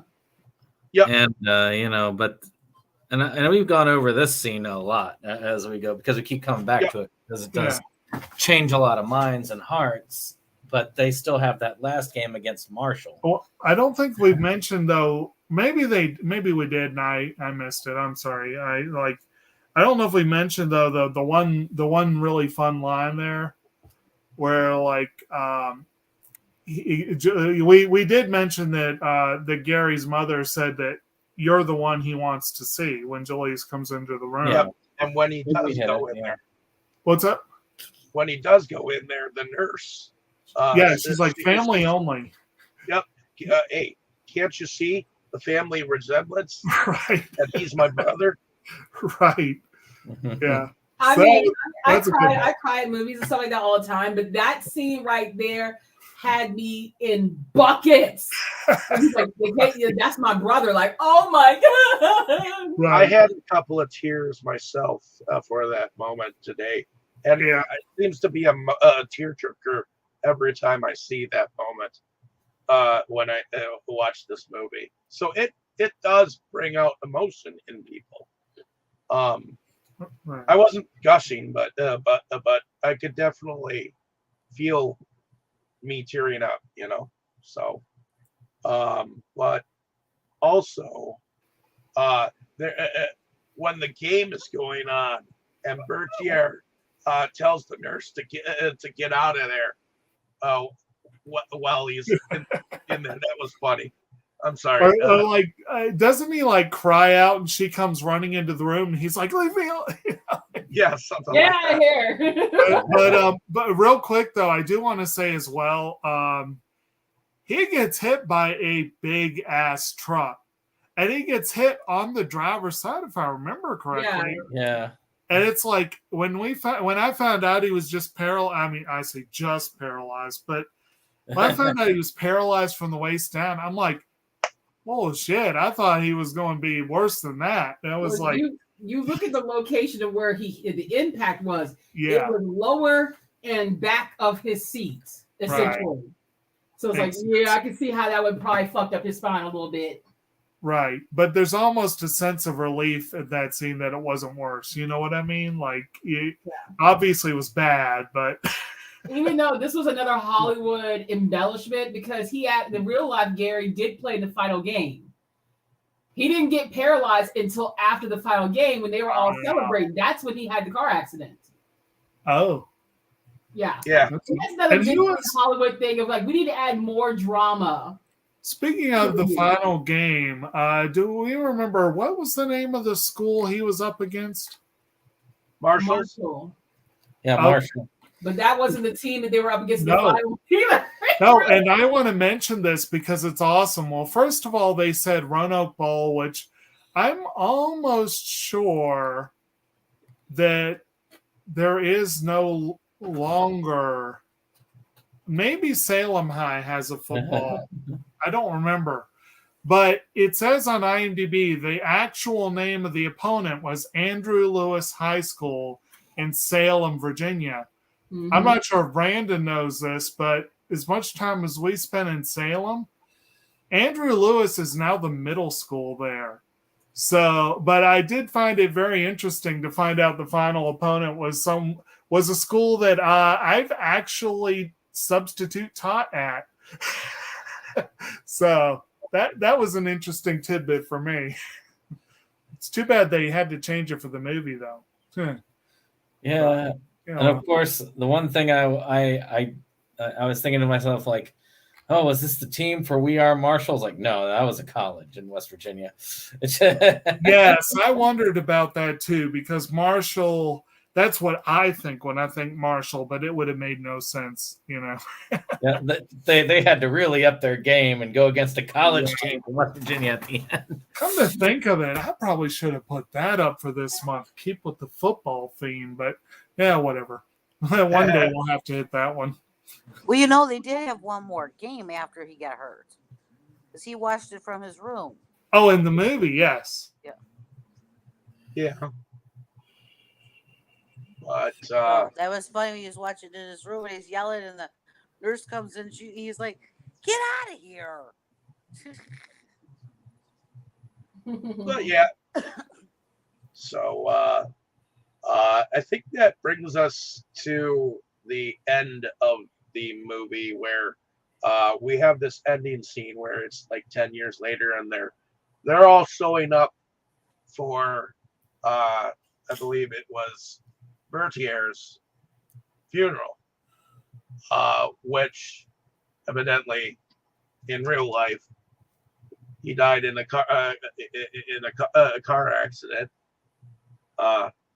which evidently he's not very good with vehicles. Either that, or there are just too many drunk drivers out there. Because wasn't it a drunk driver that killed him this time too? Well, it wasn't a drunk driver in the first accident, but the one that killed him was a drunk driver. Yeah. So, of course, some of those players didn't age as good as others. right. Oh my goodness. But in any case, we are at the end of our football journey. So let's go into production. What did y'all think about production? Jake, did you want to take a spin at what you thought of production? Sure. I thought it was quite solid for the most part. I'm just going through the trivia here. T.C. Williams High really did go 13-0 during the season, 9 of them being shutouts. That's pretty impressive. And the stadium where this game was played was Victory Stadium, and it was the home field for 5 local high schools in the Roanoke area. Yeah, so that's good to know. But anyway, I mentioned before that I thought parts of this veered into, let's say if Disney Plus was around back then, let's say Disney Plus territory, it veered into TV movie territory in some moments. And I think one of the biggest ones, there was a conversation Gary had with his mother that really felt, I don't want to say it was a false note, but it definitely didn't feel as genuine as most of the film did. Like I said, this was a very earnest film that had very clear Disney-fied leanings to it, but every now and then they stepped the toe over the line. And I think that could fall under production because that definitely is like the direction and acting and all that stuff. As far as like the physical production value, it was pretty solid. I know I'm a little disappointed that apparently most of it was filmed in Georgia. Being from Virginia, I would have loved to have some Virginia landmarks in here, especially if that final game had been filmed in Roanoke and I could have recognized some landmarks. I would have loved that. But Georgia was a tolerable stand-in. I mean, they did it because of the tax. Well, yeah.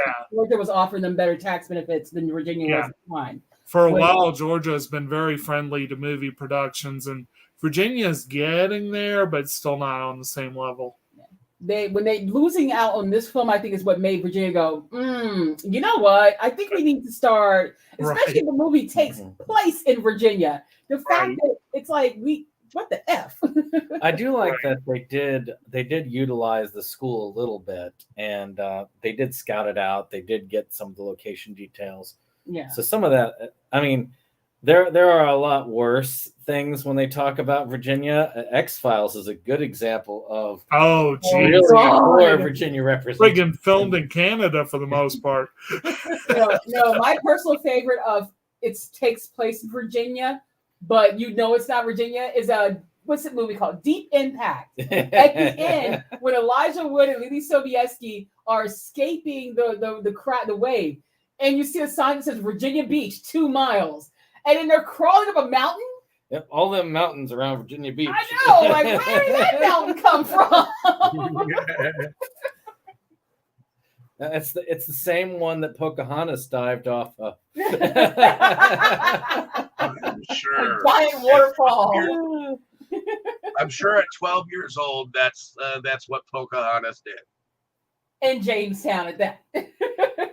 Giant waterfall in the middle of Jamestown. Well, when she first met John Smith, she was like 12, 13 years old. Yeah, that's one of many inaccuracies in that film. We need to do that one of these days so we could just put out all the inaccuracies. Oh God, I knew it. Like, what was that? The one with Colin Farrell and The New World? Yeah, I had a couple of Native American friends that were extras in that movie, and they had at least got the physical. That got the realm correct. All the marshes and stuff.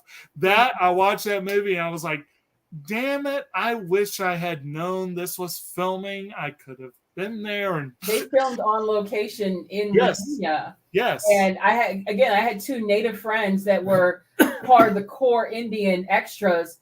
because they were so desperate to find people to look the part, Yeah. and they got paid very well, to be an extra essentially. They didn't have any lines, but they were there the whole time for filming and got paid. Nice. Yeah. Alrighty. Yeah. Last summer, I was up just a few miles from where this movie took place and finally saw Great Falls for the first time, which is Great Falls. It is nothing like the waterfall at Pocahontas. That waterfall does not exist in Virginia. Great Falls is a series of rapids, and it is far more than anything we have in the James River. What are you talking about? Just erosion. Lots of erosion happened over the years. Yeah, give it enough time, it'll be true. Shit. Grandmother Tree is ashamed of y'all. Anyways, was that your thoughts on production then? Oh yeah. Okay. Heading over to you, Tammy. What did you think about the production overall? I thought it was good. I mean, I think they did a good job of portraying what it was like for the players to train, and not only the racial tensions that they had to endure in this particular movie, but the other things, the coaches and the everything. I think they did a good portray. They showed everything. I think they did good of portraying everything.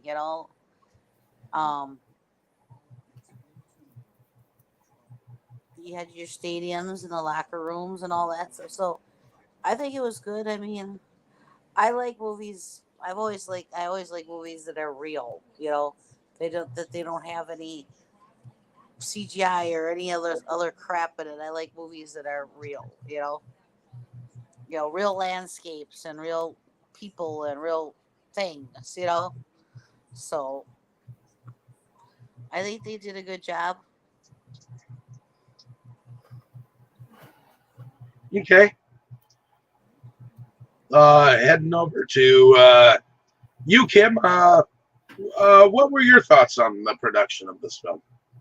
I mean, aside from the nitpicky, this clearly didn't take place in Virginia, but it's supposed to take place in Virginia. I think they got the time period where, really well. I'm sure that if I took some time out to really study it, I'd probably find something to nitpick, something else to nitpick. But I think they did a pretty good job production wise of taking us back to that time period. Like Jacob said, there are some times where things kind of moved into the TV movie of the week kind of state. This was during that time period of Disney where they did a lot of race-based movies in the mid 90s, later on to the early 2000s. I remember several of them that they did that were very much about teaching children about racism and about Martin Luther King and integration. There was this one famous one where the little girl she was a white South African diplomat's daughter. And the family she was doing this student exchange thing they weren't aware the family was Black. There was a well-off Black family. And it was very hard. It was a very difficult movie to watch. And one that Disney had a little bit more balls, so to speak, with that film, I feel like, when it came to the racial aspects versus this film. Although, again, I have to remind myself, this is Disney. This is not HBO. This is not FX. They're gonna try to do their best to portray the time period and the racial tensions, but they're gonna have to do it in a more family-friendly way. And so, I mean, I get that, but again, real life was a lot rougher than the story that Disney tells. Definitely a lot rougher. But overall, I think it did a good job still. It did what it came to do. Although it should have been filmed in the state that it takes place in, that's my only real complaint about production. But I do like the soundtrack. I will say that. I own the soundtrack. I agree. Oh yeah, good music. Which we'll talk about in a moment here. But heading over to you, Brandon. What did you think about production? Well, I mean, it was definitely a football movie, and they made the sport look like football. And I think everything else has been really said that needed to be It said. looked very exciting. So, Foosball. Definitely went above the level of foosball, but that's all I gotta say about that. Okay. I thought the production was pretty good. I did not know that it wasn't filmed in or around Virginia, but and I guess because I don't live in Virginia, even though I've visited Virginia before, I can see how you would think that couldn't they not at least find a location in Virginia and film, but that being said, they definitely made it look like they were playing football. Again, for the most part, I'm not a sports watcher, so when it comes to sports movies, I'm very picky about what I like. And this movie I did like, and I do think that they showed a lot of the times and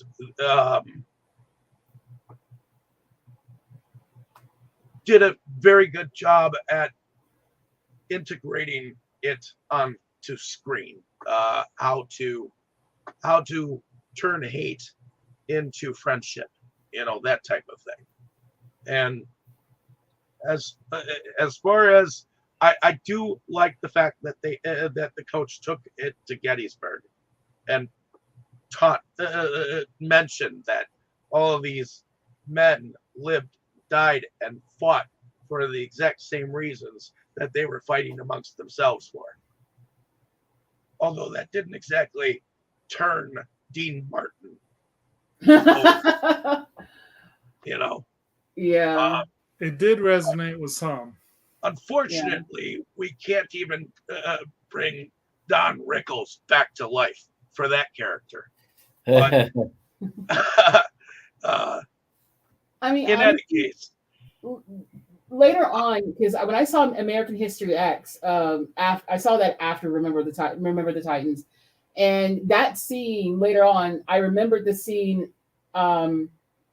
because at the end of American History X, you hear Edward Furlong's voiceover where he's narrating his paper, and oh God, was it Lincoln's speech where he was talking about we're not enemies? No, it was Kennedy's speech, I think. Yeah, we're not enemies but friends.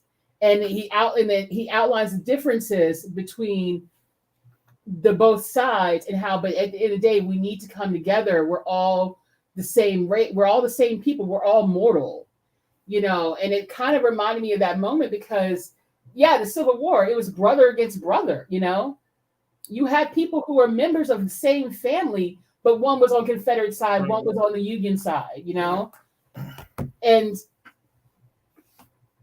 I think that once the boys came to that notion that, you know what, we are brothers. We are all here for the same reason, football. We all love football. So it's like they kind of started coming together in that moment, which, of course, that scene did not happen in real life. Of course, that was Disney being Disney again. But it makes for good viewing and for a good inspirational scene in the movie. Right. And also, he did actually take them to Gettysburg, though. Yeah. In real life. But that scene did not happen. Right. Correct. I was going to say that is a pretty. It's not too far away, so it's definitely a doable thing for like a college, a high school camp getaway camp sort of deal. You know, and I misspoke. Apparently, I'm looking at locations here, and I guess they must have actually filmed the final game at Victory Stadium. So, okay. So they did some filming in Virginia. It wasn't all Victory in Georgia. Victory Stadium. Most of it was in Georgia, yes. I want to say they had some film of the actual school, didn't they? I can't remember. I think so. Because I know that T said that there were people from the movie studio there. Denzel Washington, I think, gave a speech there. And of course, the real life Herman Boone and Bill Yost came back to the school to do a speech or whatever. Okay. I will say that this film was not well received when it first came out. But it has now become one of the best football movies ever, I guess. Yeah. So, it was well received in terms of like rate, like people. It made a lot of money, and there were critics that liked it, but audiences were like, "Oh God, another football movie." Again, I remember reading some reviews that were not kind, but I know that wasn't universal. I think the critics were mixed on this one. Some of them were not kind, and some of them loved it. So, yeah, it wasn't a box office hit. Let's just put it that way. Well, from what I read, it was one of the more successful films of the month that came out, at the very least. But it was like, I think it came out during a sort of a slump at the theater. You know, so it's like it was standing high among relatively low earners, I guess you could say. So the music was composed by Trevor Rabin, who had composed for movies such as Deep Blue Sea, Armageddon, Fly Boys, National Treasure, I Am Number 4, The Sorcerer's Apprentice, Grudge Match, the movie Max, the 12 Monkeys TV series, The Misfits, and recently the National Treasure Edge of History, a TV series, which I didn't realize that they had turned into a TV series. But he's definitely known for a lot of the Disney movies like G-Force, Race to Witch Mountain, Get Smart. Okay, so he The Guardian, Gridiron Game. So he's no stranger to sports movies. What did y'all think about his music? Oh, and he did the music for Dominion, prequel to The Exorcist. And Coach Carter. I will say, as far as selected tracks, just to venture a little bit out, I mean, the soundtrack of this movie, as far as what they used of found music already for this, was very good. I loved all the different tracks that they used for that. As far as the music itself, I know I'm supposed to say I feel like it's unique, but I swear it sounds identical to so many films I saw at the times. That whole, like, you know, the trumpets blaring out, that sort of like it felt like something I had heard at Disney movies a lot during the 2000s. But yeah, as far as like I can't think of the word for it. As far as like the songs and stuff that they sourced for it, though, that was really good. Yeah, what they did. I love this. I mean, the songs, of course, they are reflective of the time period, and that's great. But the score, that main score for the movie, the Titan Spirit, like, that is such a football sports movie, like, kind of score. It's, I mean, and as someone who grew up playing music, just if you listen to the score itself, it is triumphant in the right way.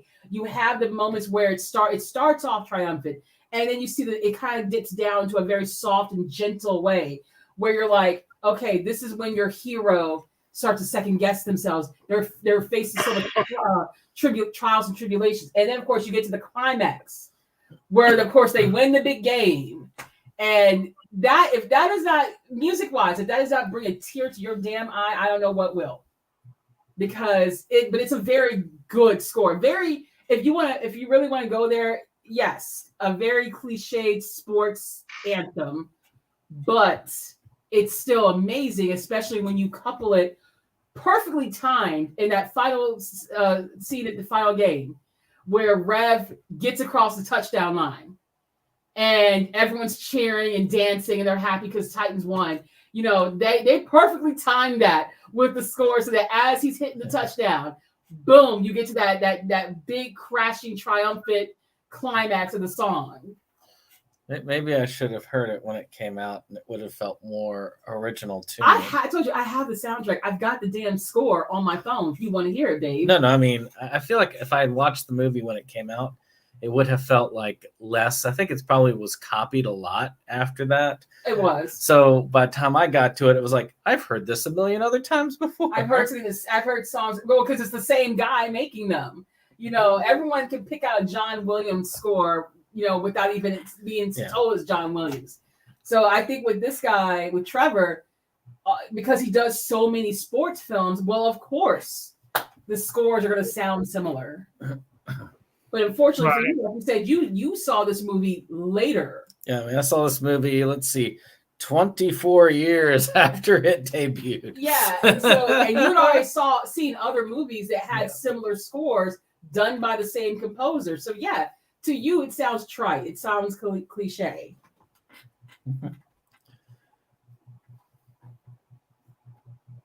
So this is what the soundtrack has. We've got Them Changes, performed by Buddy Miles. I Heard It Through the Grapevine, performed by Marvin Gaye. Express Yourself, performed by Charles Wright and the Watts 103rd Street Rhythm Band. Call on Me, performed by Bobby Bland, otherwise known as Bobby Blue Bland. Ain't No Mountain High Enough by Marvin Gaye and Tammy Terrell. Spirit in the Sky, performed by Norman Greenbaum. Ain't Too Proud to Beg. Performed by Ethan Suplee. By Norman Whitfield and Eddie Holland. Act Naturally, performed by Buck Owens. Quiet Home, performed by the Seashells. A Hard Rain's A Gonna Fall, performed by Leon Russell. Spill the Wine, performed by Eric Burden and War. You've Got to Earn It by the Temptations. Na Na Na, Hey Hey, Kiss Him Goodbye, performed by Steam.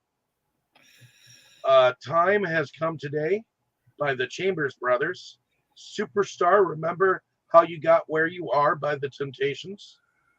The Way You Do the Things You Do by the Temptations. No Surrender, performed by Chris Goldstone. House of the Rising Sun, performed by Frigid Pink. Venus, performed by Shocking Blue. Peace I Train. wonder if they picked those versions specifically because of the band names. Peace Train by Cat Stevens, who is no longer called that. I think he's likes to be called by Yusef or Yesef. Yeah, he converted. Yeah. Long Cool Woman in a Black Dress by the Hollies. I Want to Take You Higher, Ike and Tina Turner. The abusive couple, or at least by Ike. Her. And unfortunately, Tina Turner is no longer with us. Fire and Rain, performed by James Taylor. Let's Go Blue, by Albert Abranheim. Up Around the Bend, by Clayton's Clearwater Revival, CCR. And Amazing Grace, performed by Soweta Gospel Choir. So 2 weeks in a row where we got to rock some Credence. yeah. Nice. So what did y'all, Tammy? I know you enjoyed the soundtrack. What did you think about it? I thought it was good. I wouldn't mind getting it. So I really liked the music.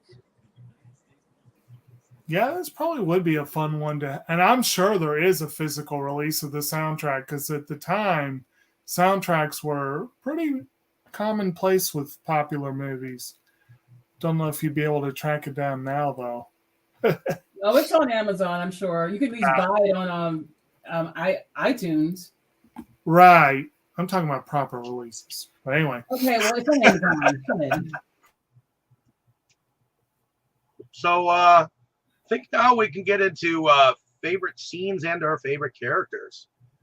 So I'm going to do something a little different. I'm going to start with you, Kim. Well, if you could pick a favorite scene or scenes or favorite character, what would they be? Favorite character. Oh man, it's gonna have to be a three-way tie between Rev, because he was so sweet and cute, Sunshine, and Yost's daughter. Yost's daughter was hilarious. That little girl was a spitfire. So those are my favorite characters. So, oh god, my favorite scene.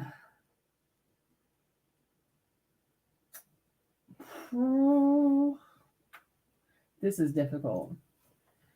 One of the funniest scenes was when Julius goes to Gary's house and Gary's mom is looking out the window like, oh shit, what's going on? And then he walks into the house and she holds out her hand to shake his hand and he picks her up like, Mom, and just gives her a hug. A big bear hug. And she's like, oh my God. I was like, let's not scare the white folks now. But I think my favorite scene has to be when you guys there? When Yost and I can't hear you for some reason. What? Say what? I hear you, Dustin. Yeah. We all hear you. But Kim was explaining something. So I think my favorite scene has to be right before the final game, before Boone does the press conference after Gary gets injured. And Yost is saying to him, is this even about the game anymore? It's all about winning with you. Like, is this about you? And Boone goes, I'm a winner. I'm going to win. You know, you have to question at that point, like, okay, is this for the kids or is it for your own vanity, your own ego? Do you have something that you're trying to prove? Like, what are you trying to prove? You know, that's probably my favorite scene because you can see where Yost is like, look, I'm here for the kids. What are you here for? You know, I really like that scene. And of course, Denzel Washington with, you know, how he always is such a great actor. I was like, I want to know how this man does this, where he holds back those tears. You see the damn tears in his eye, but yet they don't fall. He's holding them back. Right. You know, and then the scene that gets me really crying at the end after the big game and they win and stuff was when Yost says to him, like, what you did with those kids, you were the right guy for the job. And he's right, because that's when Yost realizes that there's no way he would have brought the kids together like that. There's no way he would have brought the team together the way that Boone did, because Boone, he was like, I'm not on one side versus the other. We are all in this together. You will get along. And again, Yost is right. He was the right man for the job. Yeah, he was probably a little egotistical. Yeah, he was a little rough, little mean to the kids, but he was mean for a reason. He wanted those boys to get along. Why am I not getting any sound on my end? Hello, everyone. Oh my God. Anyways, so Weird. he wanted those kids to get along, and he's like, you guys will be a family. Oh, hold on. Let's get that. Well, Mute his ass. So, like, you guys will be a family. You guys will get along. And he was right. In the end, they came together, and look, they won the big game. And that scene also has me crying buckets of tears because I'm like, oh, look at the two of them. They're finally besties themselves.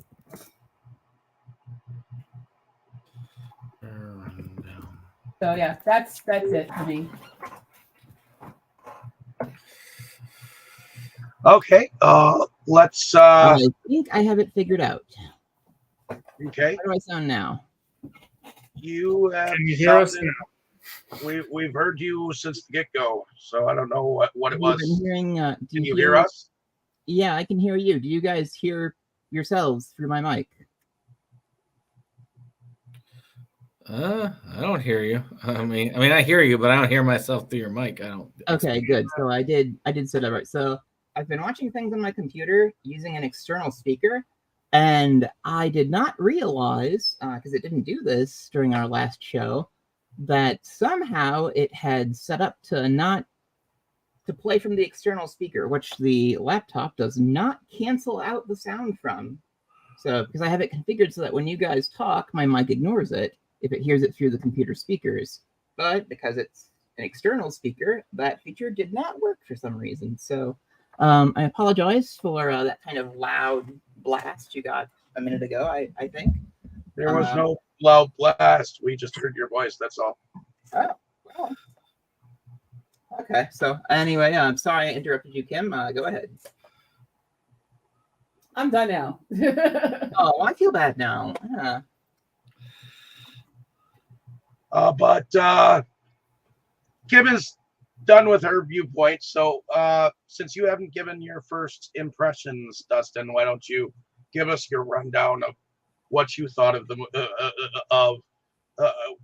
what your first impressions were, and maybe go into real quick. I can say that I mean, I liked this movie when I first saw it. Like I saw it I saw it a little bit before high school, like around when it came out. Like it was one of those kind of, I mean, it's a big studio movie that you kind of saw whether you wanted to or not.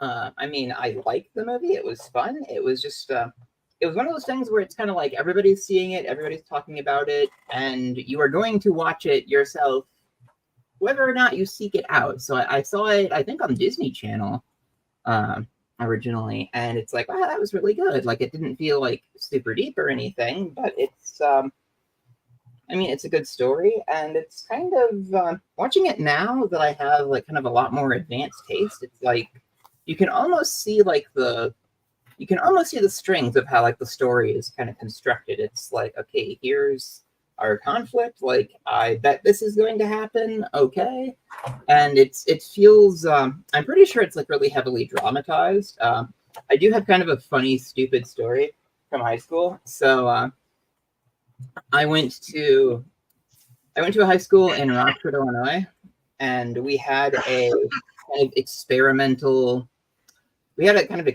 principal like my senior year, who was into I don't remember his name. It was like Dr. something, and he was there basically to like raise test scores, like by like trying specific policies.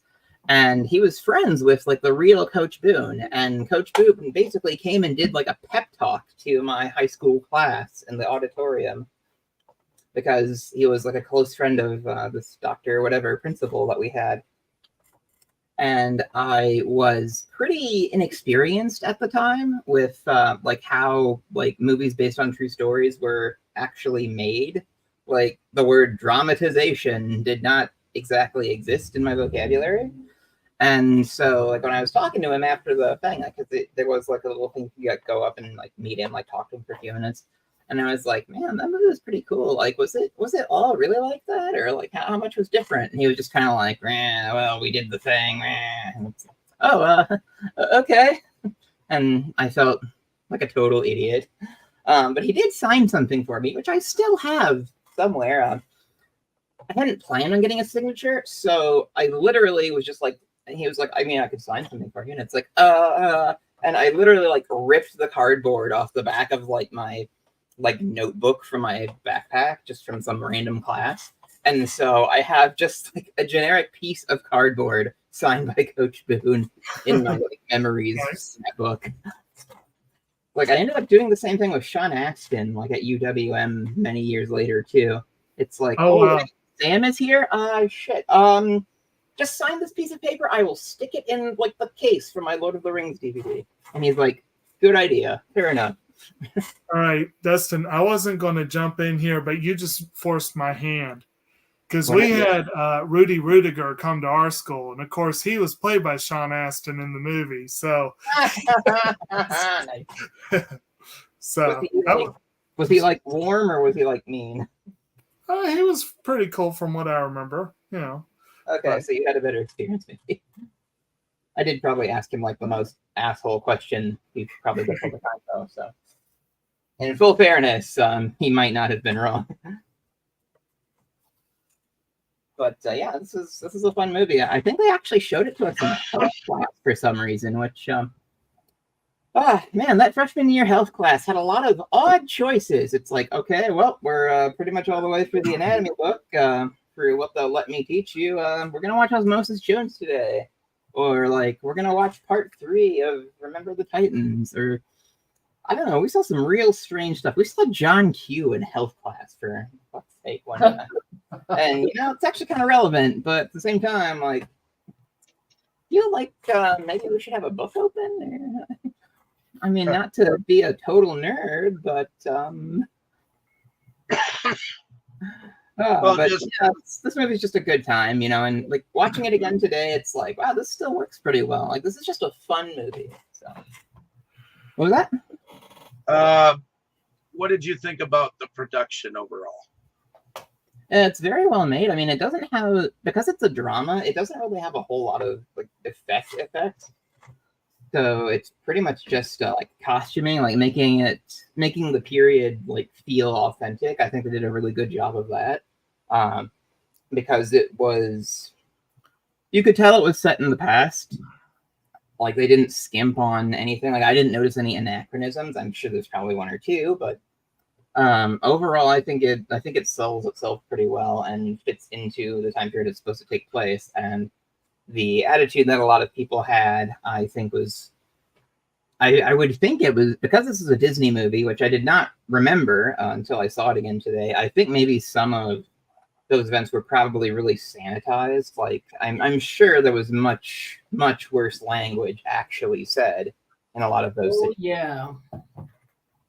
So I mean, I think it's kind of, is Disney-fied an acceptable term? It feels kind of like a Disney-fied version of the story. Oh, I've used that word. Because I mean, there's what, when he's getting the brick like thrown at his house. Like I feel that would have been like a firebomb. You know what I mean? No, well, that would have really been exaggerating the true story. Yeah. He didn't get his house firebombed, but he definitely got some vandalism to his house and intimidation tactics. Yeah, that's what I would have expected, given the nature of this thing. Some of the racism they dumbed down. Some of it they made more pronounced. But they wanted to definitely make it more of a family film. Right, and that's a good descriptor for it. Like, it's because I've spent most of my time by myself. It's hard to kind of notice when something is like a family film. It's like, well, I don't know. It's a thing that's hard to put into words. But one thing I was maybe a little not 100% sold on was, I mean, it's a great moment when, they've been winning for a while and they're starting to win the town over. Like the cop pulls him over and it's like, you boys did good. It's like, and he just like lets him go. And it's like, I don't feel like that would have really happened in quite that way, but it's a nice thought. Well, let's be real here. Like, even in those time periods, white people saw the value in Black people in terms of what they can do for them. So if this Black kid is a ball player and he's helping the team win game after game, and they're going to go to the state championships, then okay, we'll be cool with you. It was like that in my hometown with our football and basketball players. You would have people that were in our town that was racist as hell, but they love their little ball players. They love their football players and basketball players. Even if they were black, they loved them for that reason because they were good at what they did. So that scene actually does not surprise me. No. I am happy to be wrong about that then, because it. We see so much like nasty stuff all day, every day that I think maybe I had forgotten that that could actually be a thing that would happen like back then. So it's actually really nice to hear that. Like I'm kind of uplifted slightly. The everything it's set is not great.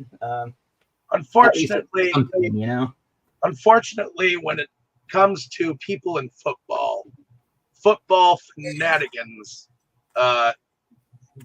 definitely get a little crazy when it comes to being all about football. So when a player does good, they give that person respect, no matter race or religion or culture or any of that nature. Even the village idiot will come up and shake the hand of the person that's giving their football team. The one I remember the most from another movie is like in 42. You guys saw that, right? Yeah. When like the old guy like walks up to Jackie and you feel like he's going to say like something awful, but instead he's just like, "You've been doing a really great job out there, and we just wanted to say we're rooting for you." It's like, oh, all right. So I don't know. Finding that value. They find value in someone who makes their town look good and win championships. They're still, don't get it twisted, they're still racist as hell, but as far as the Disneyfication of the film, I mean, it's supposed to be a family film. It's like you can't go full Mandingo and Roots on a Disney film. I was going to say Mississippi Burning, but that's... Yeah, we can't do that bad. That's a little... We don't want to traumatize the children. We don't want to... Gene Hackman got the upper coach like in the barber chair. He's like shaving him and cutting him a little. We don't want to send Chicken George out there as a linebacker yet. Oh my God, poor Chicken George. It's almost sort of funny. Like some of these references are so dated. It's like sometimes when it comes to like old timey, like old people racism, it's kind of like what? And you have to look up what they're referring to, and it's like, oh, really? But what did you think about the music? Just fast forward. Oh, we are on the music, aren't we? The score is pretty nice to this. It's a very, I don't want to say sappy, but what's a couple tiers below that? I was talking about music. Yeah, I'm talking about the music. Music is the score. Score is music. Well, the score, I believe, was done by a guy with the last name of Robin. And before I had said about a bunch of the things that he was involved with. Let me go back there to him just for reference. Trevor Robin did the score, and he was deeply involved with the National Treasure movies. He was behind the composing music of Deep Blue Sea, Armageddon, Flyboys, and the 12 Monkeys TV series. Definitely G-Force, The Sorcerer's Apprentice, and the list goes on. I mean, Snakes on a Plane, to The Great Raid, even two of the Exorcist movies. But he's no stranger to the sports film because he did Coach Carter as well as Kangaroo Jack, and behind Jet Li's The One. Kangaroo Jack, excellent film. But yeah, And we went through the music as well. What did you think about the soundtrack? Well, I mean, the soundtrack is. When I said the score, I mean I'm referring to like the orchestral stuff and also the licensed music that's used to kind of punctuate like the setting of the time and place. All that was done really well, and I think my initial comment about the music still applies to that. That it's a little. I mean, it's meant to be like a moving, like sentimental score, and it's a little too. What's the word? Well, I think I tried to say like sappy earlier. It's a little overdone in like spots here and there where it's like, like the music swells a little too much maybe for some moments, but overall it fits the film very nicely, and it does make it it's good. I need more Adderall, good lord. Okay. And now finally to your favorite scenes and our favorite characters. So my favorite scene is kind of a stupid one, honestly. It's where the guy from California is brought onto the team. Like his dad walks onto the field pretty much in just like his full like general uniform, and it's like you could have just dressed normal, but I guess he wanted to make an impression. Where he talks to Coach Boone and it's like, yeah, my son wants to play football, and I'd like you to, let him try out for the team. And they're all kind of like, he has long hair in the 70s, so everybody's like, oh, you're weird. And he just like tags the guy with the football, like with that throw. So I kind of liked that character. He was, you could tell he kind of didn't fit too. Well, maybe that's the wrong way to phrase it. Oh, the team itself had sort of a, once you got into everybody's personality, it had kind of a Misfits Assemble sort of feel to it, and it felt like he was a good complement to that. When you had, what was the big guy's name? I want to say like Joey, just showing up and, well, I don't know. For some reason, I thought the guy from California was funny. I liked him. Oh, Mr. Sunshine. Yeah, that's what I'm trying to remember his actual name, but I always suck at that part. Just remembering characters' names. But I liked kind of all the jokes with him, and I was kind of surprised that they got away with like some of the more suggestive stuff. It's like, what do you want? You know what I want. And he kisses the quarterback. And it's like, damn, all right. All right, guys, I'm bowing out because I need to go get ready, showered, and stuff to go to work tomorrow. So, all right. Sorry, Kim. Thanks for joining us. Thanks for coming on. Thank you for sharing your thoughts. Like they were. Thanks for coming, Kim. But I think that's overall one of the things that stands out more in my mind. I mean, like the Gettysburg march, like the boot camp scene is really good. That whole speech. I wonder if I should have asked Coach Boone if he actually gave them that speech, like if that was a thing he did, because it's it feels like a very movie moment kind of thing. But I mean, overall, this is something where I don't know if I'd say it's hard to pick a favorite scene, but there's a lot of contenders. Like it's pretty consistently good.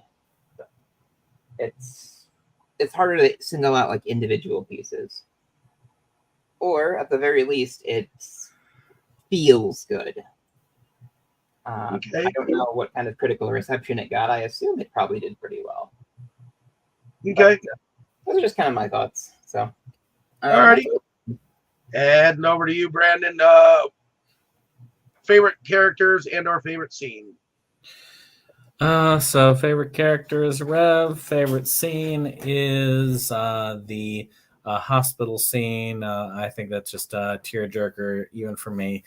And I'm going to be heading out myself. But before I do, Amityville Webcam is out on Blu-ray and DVD off of Kunaki. I'll try and edit that into the stuff down below, the link, if any of y'all really want to get yourself a copy. First feature film that I've ever directed, written, and run through, and many people here have acted in it. So check it out. So night all. Good night. All right. Bye. Okay, Jake. Why don't you tell us what was your favorite scene or scenes and our favorite character?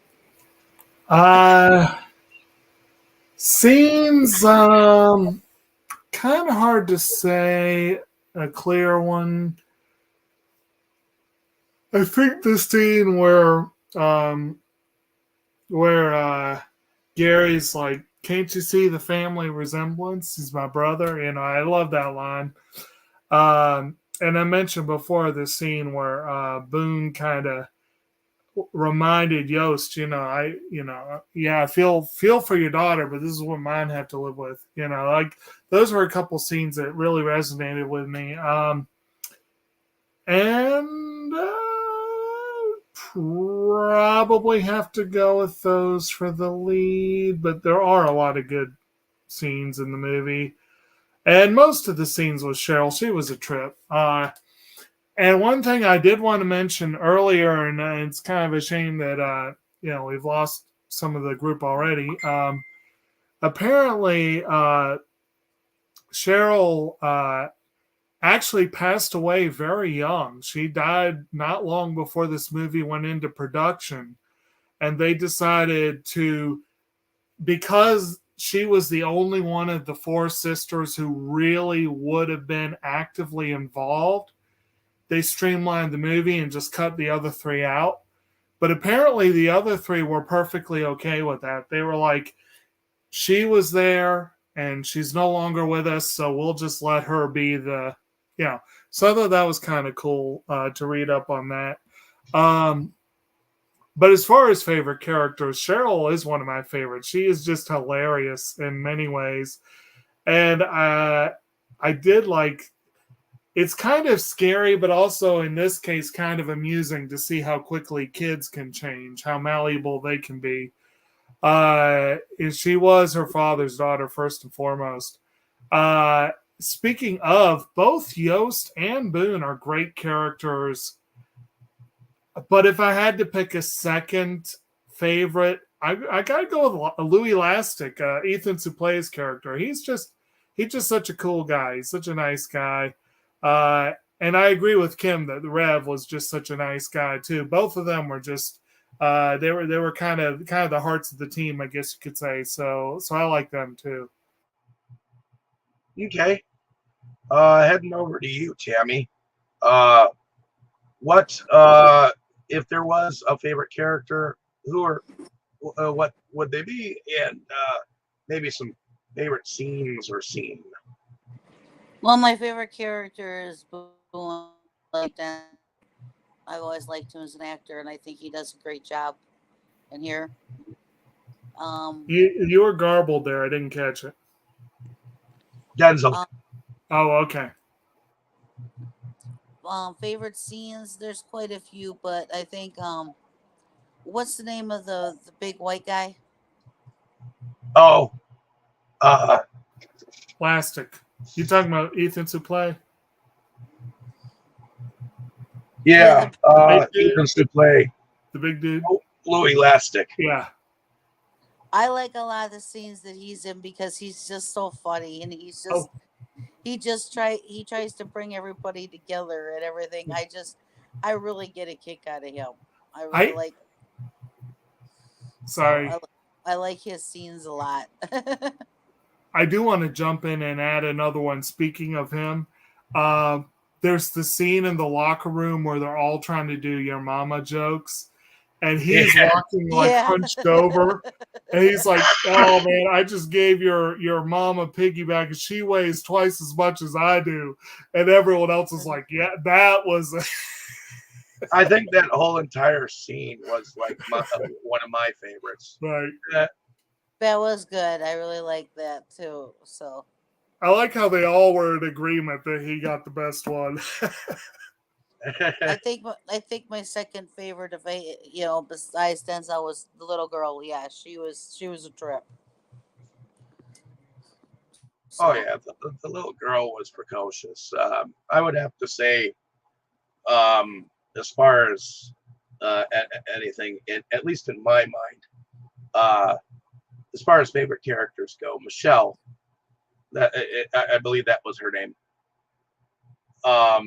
She was a trip. The fact that she would go crazy in the stands after any bad call by any of the refs, that was just funny to me every time. And but I do like Will Patton's character as my second. I like Denzel fine. He was very good for the role. He was very militaristic, and he was great. I mean, in the role, but for some reason, I was in tune with Will Patton's character, especially since I remember him from the Mothman prophecies, very well, and he is an interesting character actor, to say the least. But when he was noticing what the refs were doing, that was a great moment. To me, when he went and stood up for what was supposed to be right, that was a cool moment. Favorite scene, I would have to say my favorite scene, it would actually be the scene between Julian and Bertier, where they confront each other, because that's when they finally respect each other, and you can see growth right from there, So those are some of my favorite scenes. And I think that's pretty much it for the film. Now we do have another film next week called The Blind Side, which will be brought to us by my fiance Tammy here. So catch us here next time talking about The Blind Side, starring Sandra Bullock, among many other actors and actresses. So, Timmy, did anyone else have anything else to add? no, I'm good. Alrighty. So, like, share, and subscribe, and let us know down in the comments what you thought of our discussion. And just go out and see the film. And remember the Titans. So, everyone say good night. Good night. good night.